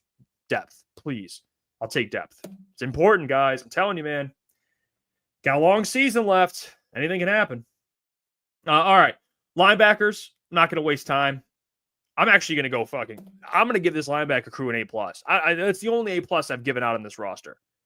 And it's the linebacker crew. They are elite. This might be, I'm not saying pound. I mean, Jack Campbell's a top 5 linebacker. He's playing like it. Anzalone's been playing. I mean, he's always about a top 15 guy. Derek Barnes, I don't know where he would rank. I'm going to have to sit down and think about it. But 3 sacks on the year, forced fumble. He got a safety. He's been a tackling machine. He's been elite too, or very good if you want to use technical. If you want to be technical, he's maybe not elite, but he's been really good. Those linebackers are a big reason why your defense is playing as well as they are. The run defense, their passing defense. I mean, Anzalone in coverage has been really good. Jack's improved in that area. Derek Barnes isn't asked to do that. But they're all, these are well-rounded linebackers. They can blitz. They can get their hands on footballs. They can defend the run. They can tackle sideline to sideline. They're all over the place. And Kelvin, linebacker guy, former linebacker, you're seeing them thrive. So linebacker, it's the highest graded position, I think, on the team. I give them an A+. All right, we'll get to the secondary as a whole. I'll say, listen, with this secondary, I'm gonna give this secondary a B. I think the depth people bring up, I like the depth personally. I might be on an island here with that because I think with DJ Reed coming back in the next couple weeks, Terran Arnold, and let's say you're like, well, Terran Arnold, I don't know if I want him to start, even though I think he's actually played pretty good. And by the way, ETN, you caught that? You got to finish it. You got to say footballs. That's how it goes. He's just gotten the penalties. TA just got to cut down on the penalties. But you have Amik Robertson there. You have Rock Yassin there. He's been really good. You have Thomas Harper at safety. Kirby Joseph is banged up. He's not going to play this week. Brian Branch. Who else? Nick Whiteside. He's a guy that not that you want to start consistently, but he could play if asked to. Maddox is out there. He could kind of play safety nickel. You got depth. I mean, I would be surprised. I wouldn't be surprised. I'm not going to pound the table for a corner. I wouldn't be surprised if Brad trades for one. But I think when everyone gets back healthy, I would be, I guess I would be interested to see, what's this guy's role when everyone's back healthy? It's my opinion. All right, there you go. There's the player grades. I want to get into what ESPN put out today, which is basically what the Lions need. It's like players to watch. The Lions are 5-2 currently heading into this matchup, and ESPN put out this article right here. So you see the chance to make the playoffs, 85.8%. Projected first-round draft slots, they have 28 again. So here's the question that ESPN asked: adding, subtracting, or sitting it out? They answered adding. If anything, they need to make sure they have enough depth on defense to get through the season. As last season proved, they have as much cap space as anyone, roughly $25 million per roster management system, and could afford a big name acquisition. Transition. I would expect they're looking at more depth options. Key position of need, edge rusher. Interesting. The Lions rank last in pass rush win rate, 26.3%, and desperately need help across from Aiden Hutchinson. With better pass rushers, they wouldn't manufacture. But now here's the thing. Let me just explain this. All right. Because people are going to see this and say, how can ESPN say they rank last in pass rush win rate and they desperately need help across from Aiden Hutchinson? All right. Let me just, and I will prove this article is October 29th. So it's not like this. Oh, is this last year? No, it's this year. All right. Let me explain what that means. Just because you are top 5 in sacks, that doesn't correlate with pass rush win rate. That is, and here's let me give some context on this as well. Lee McNeil just got back. Okay. He's a pretty good pass rush. He's going to have a pretty good, impressive pass rush win rate. He hasn't been able to account into this percentage because he's been out. So they've essentially had 2 nose tackles playing in Tyleek and DJ Reader. What don't do? What don't they do? Rush the passer. They're going to have low pass rush win rates. So that factors in. AQM. He's got he can win one-on-ones, but they're talking about strictly uno versus uno, win a rep, and that they're not counting stunts and different things that Calvin schemes up to get guys free. They're counting just straight up 1v1s. And Aiden's probably carrying a high percentage of that pass rush win rate. Like AQM, I don't think is he's getting some sacks, some cleanup sacks. He's helping out. He's been really good. I'm not taking anything away from him, but I don't think he's been, I don't be surprised. You look up his pass rush win rate. It's not going to be this insanely high percentage. So what they're saying is they should add someone, just some more juice to help out in that area. All right. That's what they mean by that. All right. Doesn't mean they're not good or, they're top 5 in sacks. I get it. That's what they mean. Who could be on the move? It says defensive tackle Roy Lopez. The Lions are viewed as a serious Super Bowl contender. And although it's unlikely that Lopez will be traded, he could benefit from a better situation from an individual standpoint. Detroit is loaded with talent at defensive tackle. Aleem McNeil, DJ Reader, rookie Tyleek Williams. Lopez started in all of his 16 appearances last season with the Cardinals, but he has yet to start with the Lions. That's a good point, actually. Roy Lopez could be some trade bait. They got a lot of depth there at interior defensive tackle. I don't know what they're going to do with it, but they got 4 guys. They're 4 deep at interior, which is pretty good. But I'd wonder if they do end up moving a guy like Roy Lopez. Teams could always use a guy like him. But I'd be curious what they end up doing.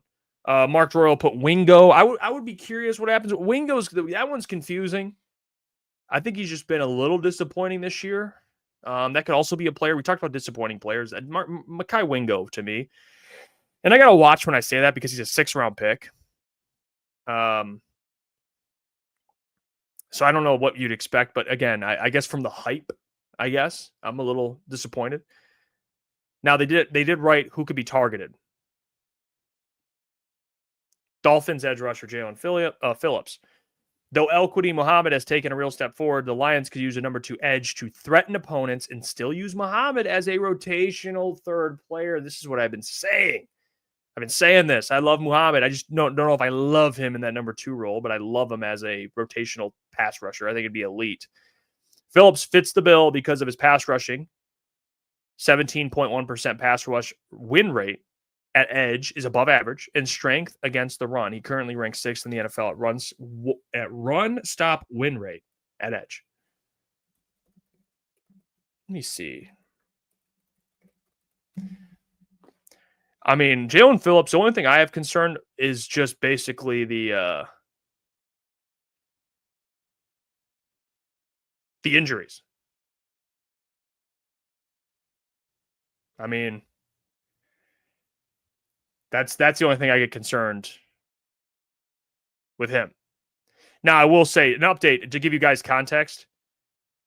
Muhammad's pass rush win rate is, as of week 8, 17.9% pass rush win rate, ranks 27th.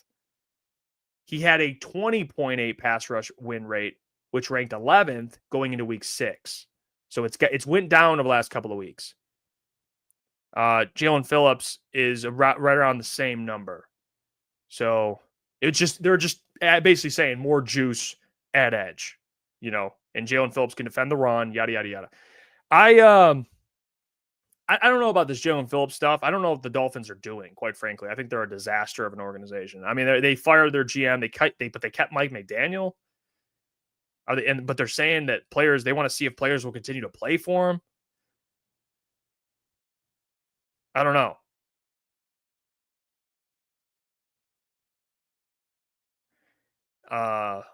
By the way, did Trey Anderson get injured last week? I think I just saw that. I think Trey Anderson got injured.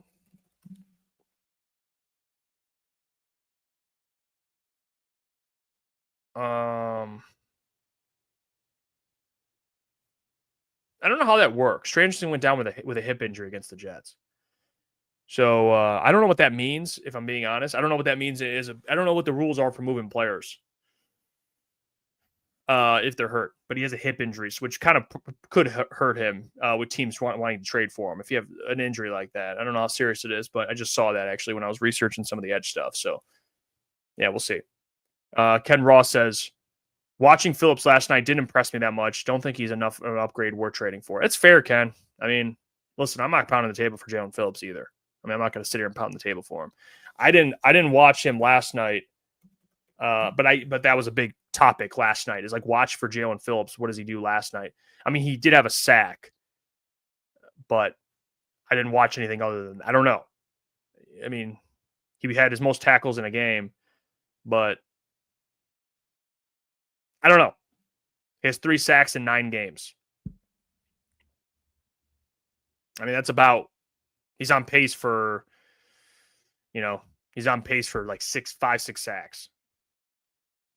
You could tell he just doesn't look the same prior to the injury. So that's kind of been the storyline with Jalen Phillips there. So I'm not pounding the table for him. I'd like an all-in move like a Trey Hendrickson for a rental. I think that would be amazing. You have such a stacked roster. Fuck the draft picks. Not saying all of them.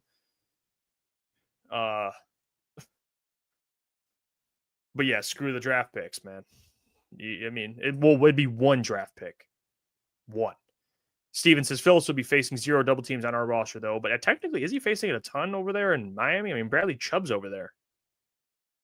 I think Bradley Chubb's probably getting a majority of those double teams. But this is what I'm seeing. This is what I find very interesting about this trade deadline. Look at this. Tom Pelissero put this out about the Dolphins moving players. All right, watch this and pay attention because this is important. When they fired the GM today, which could be a big deal. Players the Dolphins received trade calls on, but were unwilling to deal in recent weeks. Okay? With Chris Greer as their GM, which they fired. Jalen Waddle, wide receiver. Outside linebacker / edge, Jalen Phillips. Outside linebacker, Bradley Chubb. Outside linebacker, Matthew Judon. Corner, Rasul Douglas. 4 of those 5 should be considered to be moved. Or at least 3 of the 5. But Chris Greer was like, no. We're 2-6, but I'm not moving these guys. You're an idiot, bro. You're an idiot. And now they fired Chris Greer today, and they have a new interim GM, and it says right here, Tom put, he is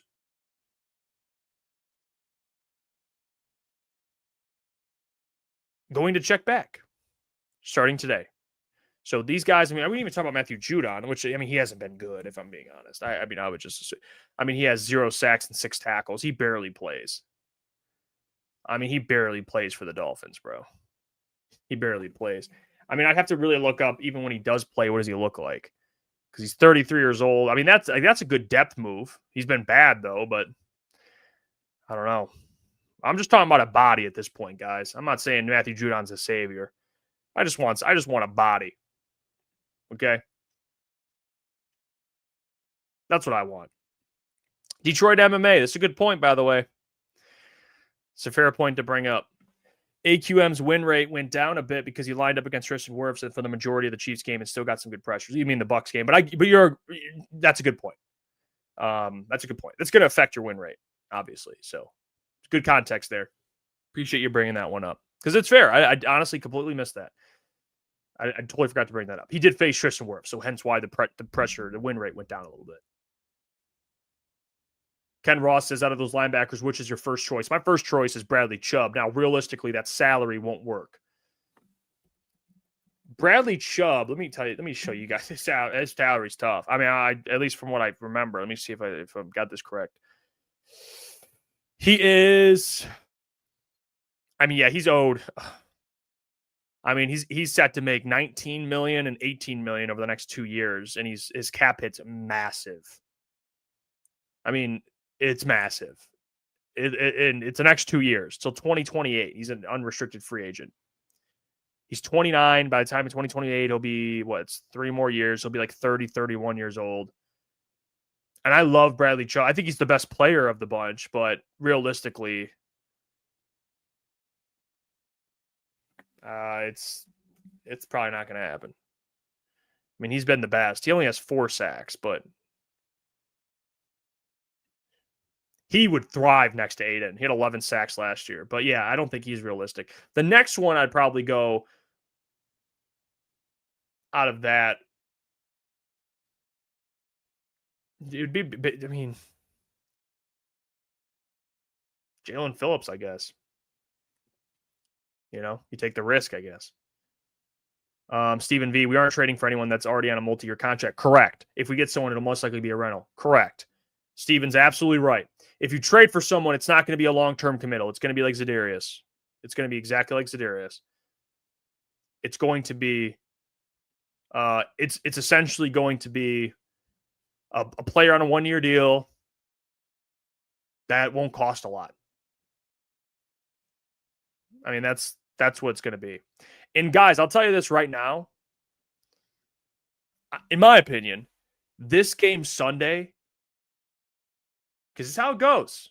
We've seen this before. Game right before the deadline. There's maybe some looming questions with some things on this team. Not a lot, obviously, but there's some things probably Brad thinks about is maybe what they want to see. On Sunday, you'll learn about what you need for the deadline on Sunday. Okay? You'll learn everything you need to know on Sunday. Whether or not Brad needs to pull the trigger on a trade by Tuesday. I think at like 4 o'clock. I forgot the exact time. He'll know everything he needs to know in that game.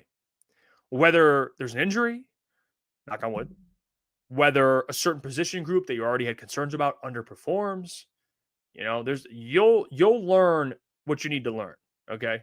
So not that the Vikings are the end all be all, but you'll get assurance or reassurance on certain things. Oh, you want a corner? We'll see how this secondary holds up, or at least some of the guys that will be playing key roles. Or you want a defensive lineman? We'll see what happens. You want an offensive tackle? We'll see what happens with Taylor Decker. Can he stay healthy in this game? If he can't, go get a tackle. That's what you got to do. So, yes, you will find out everything you need to know in this game. It will dictate, I think, not that it's everything, but it'll confirm what Brad probably already knows. All right. In my opinion. Shift God says, if I had to guess, maybe a cornerback. That's probably where I'm leaning to, man. I'm not saying it's I don't know if it's the end all be all answer, but it's just a feeling I get, if I'm being honest. Ken Ross, appreciate you for joining the show, my man. He says, is Anzalone going to still be here next year? I'm guessing not. So we'll need to replace him with either a pickup or draft. Personally, think draft should be about OT and center. You are correct with that second part. It doesn't mean you can't also get a linebacker, but your priority is correct.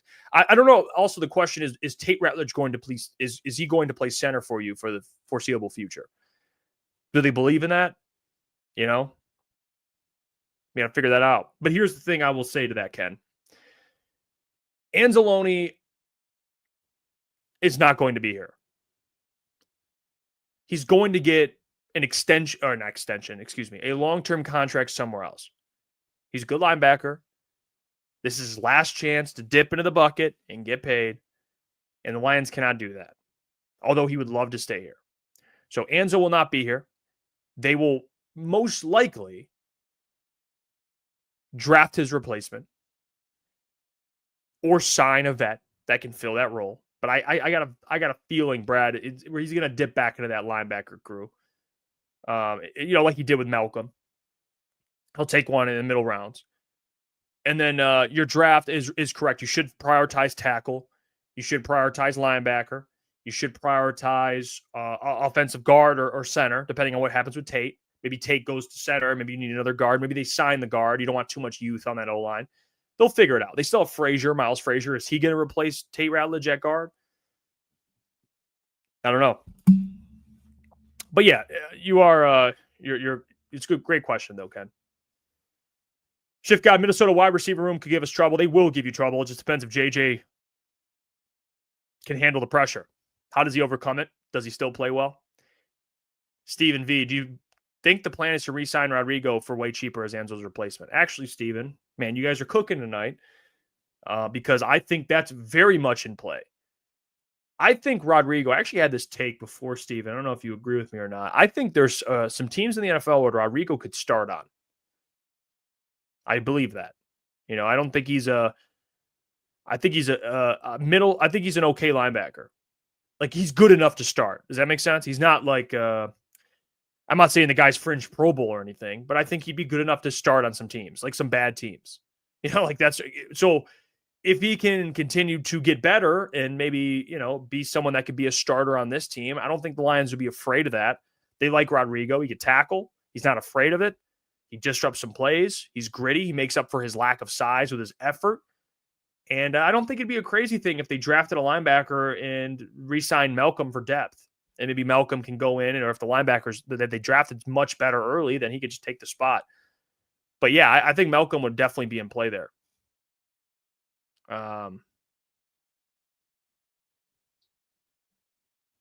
Ken Ross, Rodrigo is just like Vaki. He hasn't shown the ability to be available. Hard to count on him. He's not, I wouldn't put him in that bucket yet. Vaki and Davenport are in the separate bucket of like never being available. Rodrigo had one bad injury. I mean, it was one bad injury. It's kind of like a lean. I don't know. I can't put him in there yet. Now, if Rodrigo comes back and gets hurt, we could put him in the Vaki and Davenport category. I mean, what is, let me see Rodrigo. How many games? Maybe I'm completely wrong. How many games has Rodrigo? I feel like he's played in a decent amount of games in his career. Yeah, he's played in 17 games last year and played in 16 the year prior. So he's pretty good. Like you can say healthy. He didn't play at all. I mean, he wouldn't always play, but he was out there. So I wouldn't say he's in that category of getting hurt or anything like that. Definitely not. All right, I'm going to do Pick'em, and then I'll do Mailbag. You guys can ask any questions you like to ask. Lions related, we'll probably do in about 10 or so minutes. So I'm going to give out my NFL picks. I'll read the spreads. You guys can play along with me. We'll pick games for the NFL weekend, and we'll get into it. So let's start. All right, slate of NFL games this weekend. We have Halloween today. Hope you guys have some plans. I got my Men in Black costume, by the way. Hold up. Boop. Look at that. Boom. It's not the correct light. Glasses. Boom. Boom. Oh, shit. Let's do NFL Pick'em. All right, slate of games this week, guys. First game we're going to start off with Falcons traveling to New England. Falcons versus Patriots. Falcons at Patriots. Patriots are 5.5-point favorites.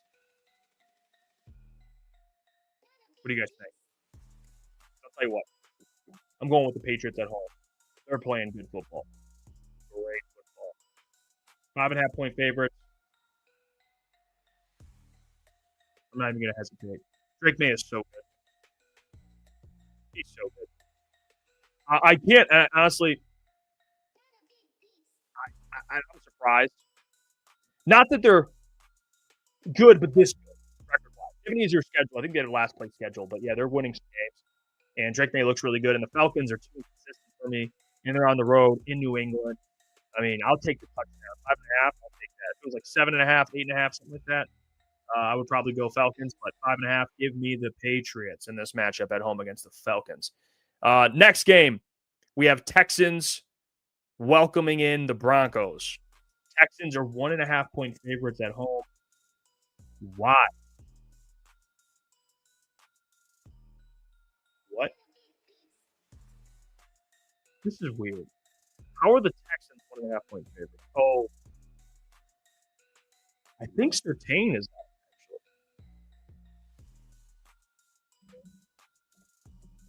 Yeah, that's weird. I mean, the Broncos have not shown, or the Texans have not shown the ability to be depended on. I don't really know what the hell is going on with that.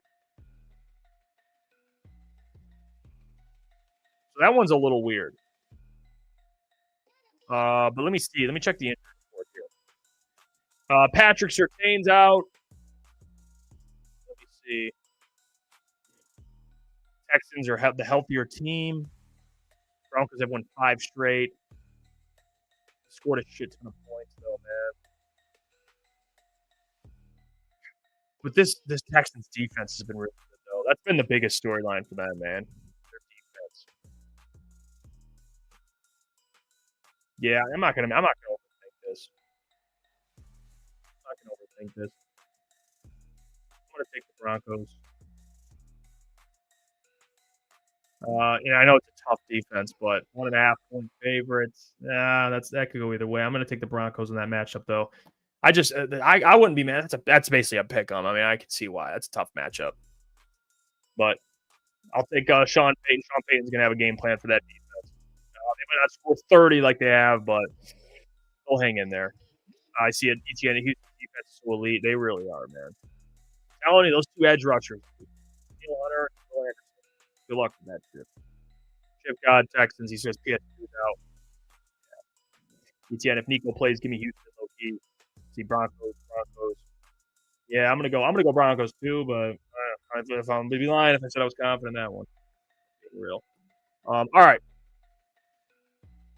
Next matchup we have the Bears. Oh, here we go. The Bears at the Bengals. Bears are 2.5-point favorites. Let the jokes fly. Let the jokes fly. Now, this game's going to be weird. Trey Hendrickson's doubtful. Joe Flacco's questionable. Logan Wilson's questionable. I'm not going to wait too long. This game's going to be gross. I mean, if Joe Flacco plays, he's going to be hurt. And the Bears don't have potentially DJ Moore, Rome Odunze, Cole Kmet. He is all questionable. Some of them are going to play, but give me the Bears here, I guess, by 3. It's a 2.5-point spread. Ugh, that's gross. That's disgusting, actually. Here come Bears fans. Hey, you get a boy Juan. I see you, man. Here come the Bears fans. But yeah, I got to go with the Bears. I mean, I don't know how you take the Bengals with no Trey, maybe no Logan, and no Joe Flacco. What? That's tough. I'm going to go with the Bears here. Next matchup. Colts -3 at Steelers. That's going to be a great game. Colts at Steelers. Ooh, it's going to be a good one. All right, well, ruled out of the game. Let's see. Not too many bad injuries. Overall, pretty healthy. Both teams. Colts are playing really good football. Steelers have been so bad. I mean, let me see. What's the spread? -3. I mean, dude, is this in Pittsburgh too?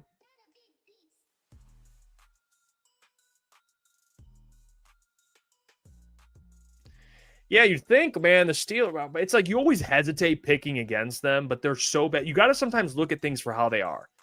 If it walks like a duck, quacks like a duck, it's probably a duck. So, yeah, give me the Colts. Give me the Colts. The way they're playing football right now, I don't know how you don't pick them. Honestly, I'm not going to overthink that one either. 49ers -2.5 at Giants. No Cam Scatterboo. He is out for the year, unfortunately. Love watching him play ball, man. But he's out. This is a disgusting game, too. I have no interest in watching it. I mean, you have Brock Purdy questionable. He's questionable, Brock Purdy. Ricky Pearsall, questionable. But overall, two gross teams. I mean, the 49ers have a winning record. I don't know how, man. I don't know how, but I'm gonna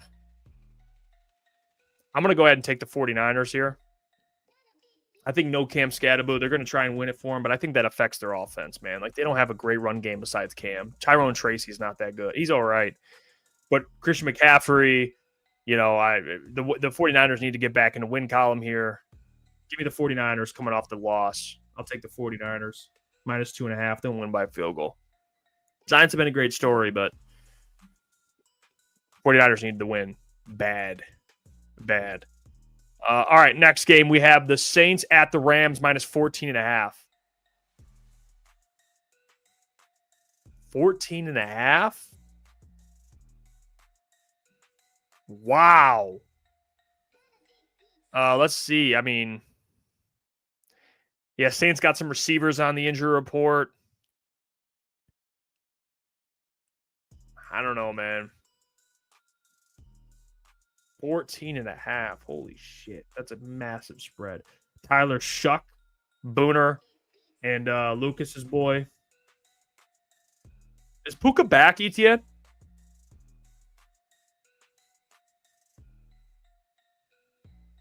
even if he's back, I mean,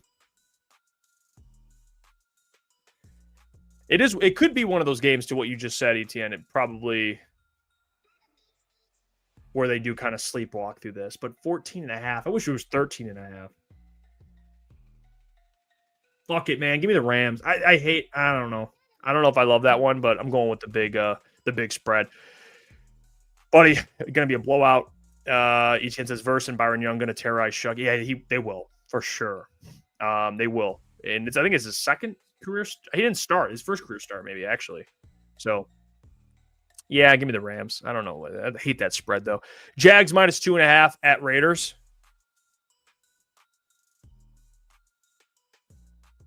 Give me the Jags. Not going to overthink this one. Give me the Jags minus 2.5 at Raiders. Chiefs minus 1.5 at Bills. Here we go. Chiefs at Bills. Chiefs minus 1.5 on the road. It's a pick 'em in Buffalo. Where are we at?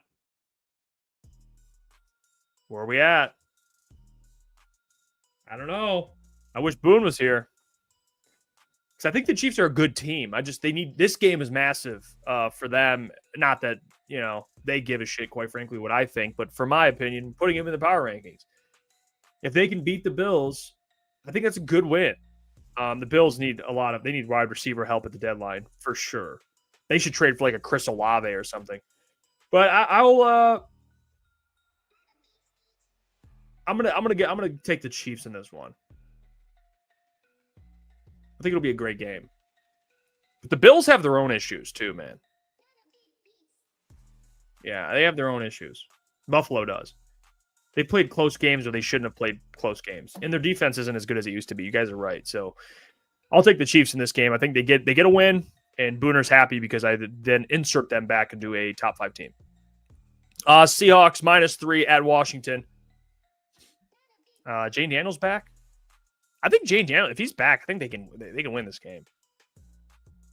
Let me see. It's in Washington. Let me see. They have so many injuries, man. The Commanders. Yeah, they have. Let me see. They have. Yeah, that's it. I want to take the Commanders here in this spot. They're the more desperate team. Everyone's feeling the Seahawks. They're good. Have a good record.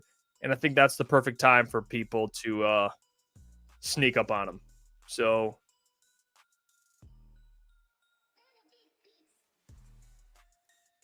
I want to take the Commanders.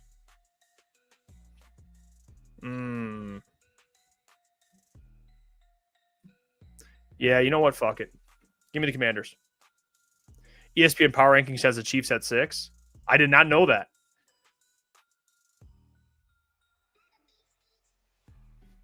Just saying.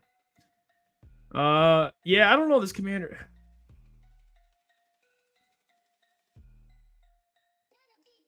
I'm going to go with the Commanders. Screw it. Give me Jane Daniels. It's the point spread is -3 Seahawks. So not 2.5, 3. So Commanders should lose by 3 and we cover. Cardinals at Cowboys. Cowboys -2.5.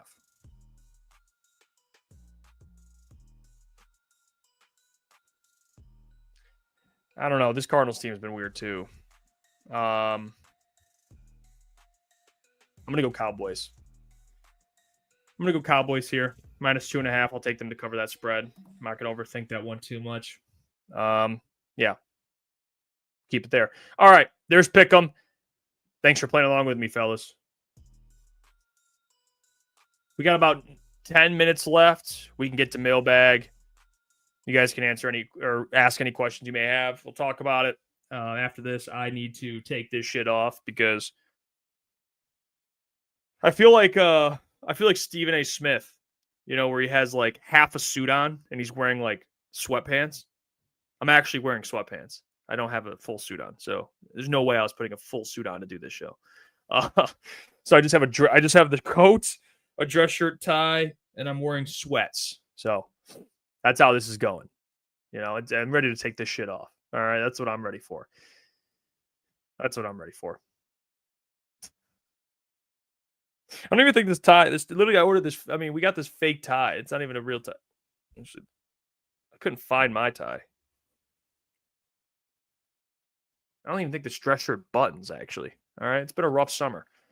Chill out. Mailbag, ETN. Top 5 NFC quarterbacks right now. Great question. Ooh, that's a really good question. Let me see. I think that one's okay.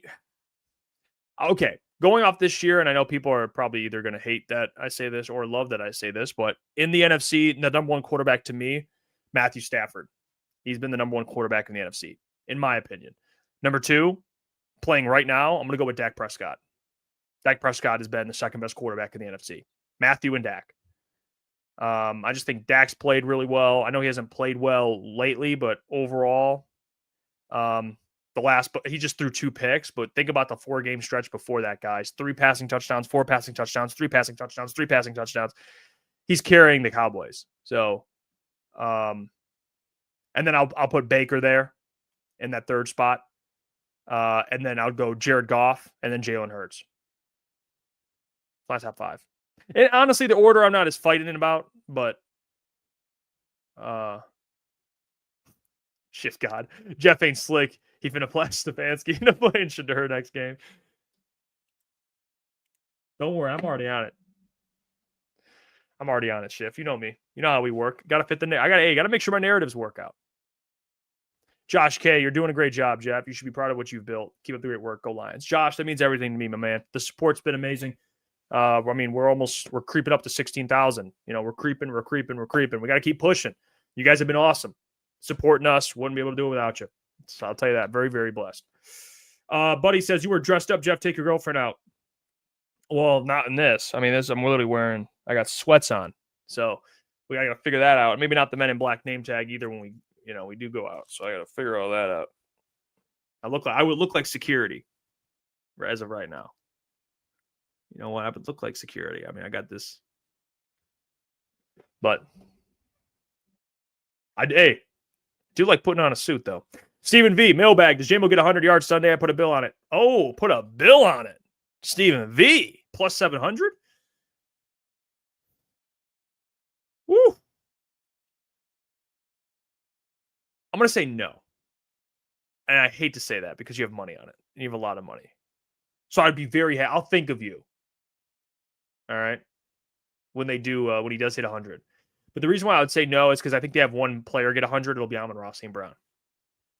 I think J-Mo will be anywhere from that 70 to 80 range. 70, 80 yards a touchdown. That's what I see from J-Mo. And that's a good game from him.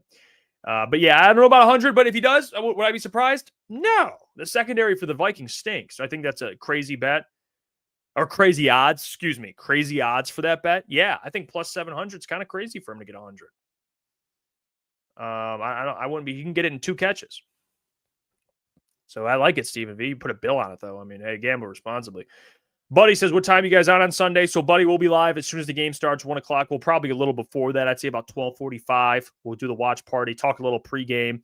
We'll be live until the game ends at about 4, and then we'll do our postgame for about an hour. So, I would say 12:45, around 12, late, I would say maybe 1:45. Probably a safe bet. But ETN, mailbag, which Lions player is most likely to win an award?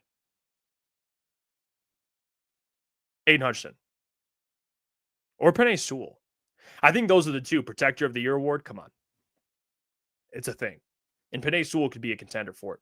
It would be between Penei or Aiden. And I would say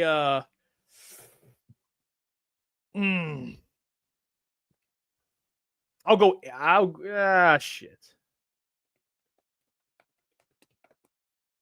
What is the Protector of the Year award odds?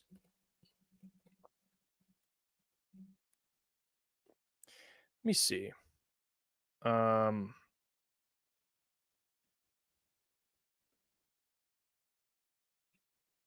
go Penei. He's the favorite. Yeah, give me Penei. to win that Protector of the Year award. That's his award, bro. Like, I keep forgetting that's a thing. I don't even know how they measure that. I mean, I guess it's on players that vote. I think it's players that dictate it. But yeah, give Penny some love, man. Let him get an award. Maybe both. But those are the only two. I mean, you're not getting an Offensive Player of the Year award. Jonathan Taylor's. You're not gonna, get a Head Coach of the Year award. You're not gonna Comeback Player of the Year award. Maybe Aiden will be a safe bet because he might win. He could win 2 different awards. But comeback player, he's not even a favorite for that. No offensive rookie or defensive rookie. So I know I'm with you, Detroit MMA, but I guess the odds aren't. I mean, let me see. Comeback Player of the Year award. The number 1 player. I mean, dude, he's top 4. He's top 4. It goes Dak Prescott at 1, Christian McCaffrey at 2, Daniel Jones at 3, and then Aiden Hutchinson at 4. And then there's a big drop off to Stephon Diggs and Darren Waller. So, yeah, he's top 4, man. Yeah, ETN's right. They'll probably give it to Dak. So I hate it. I mean, Hutch literally shattered his leg, but whatever. I think Dak broke his ankle, didn't he? Whatever. Mailbag. How about those? How about top 5 wide receivers in the NFC? Puka Nacua is 1. I've been saying he's a top 5 receiver. I don't know why people are surprised at that. I know you would know that, ETN, but I love Puka.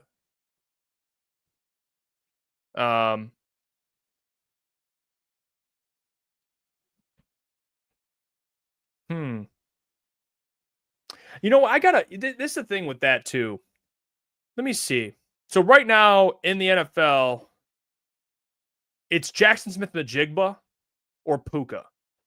But he also has a game. I would take Puka, but if you want to say JSN, that's fine. How about that? JSN or Puka. All right. I'm just going to do a little asterisk there. Either one of those receivers, 1 and 2, no order. Okay. I would put Justin Jefferson in there, and honestly, Amon-Ra St. Brown, and then I'll go. You know who's been balling this year, guys? Full transparency, George Pickens. George Pickens. He has 700 yards almost in 8 games. He's on pace for like 1,300 yards. So I feel like you got to give him some love too. He's on pace for a career high in yards. I know he didn't have CD. Now CD's back, but still, he's been balling. He really has. But yeah, you got to throw him around there. But yeah, I agree with you. Puka and JSN. Those two are fucking incredible. I mean, it's ridiculous. I would take Puka. I like bigger body guys like that personally. I don't know if that's worth a pause or not, but yeah, give me Puka. But I wouldn't hate JSN. He's incredible. Appreciate you guys. We'll be live Sunday, like I said, 12:45 around then. Probably log on at about 12:30. Check us. We'll have a stream scheduled. You'll know what time we're live. We'll be live at DraftKings Sports and Social out in Troy. You guys can come hang out with us. It'll be a great time. We'll watch the game. We'll be live. Come have a beer with us. Come hang out. And we'll have our post-game show afterwards. So enjoy your Halloween. Enjoy this time with your family. If you're going to a party tonight, like I am, drink responsibly and Uber home. Don't drive. And yeah, have a great weekend. We'll catch you on Sunday, guys. Much love as always. Peace.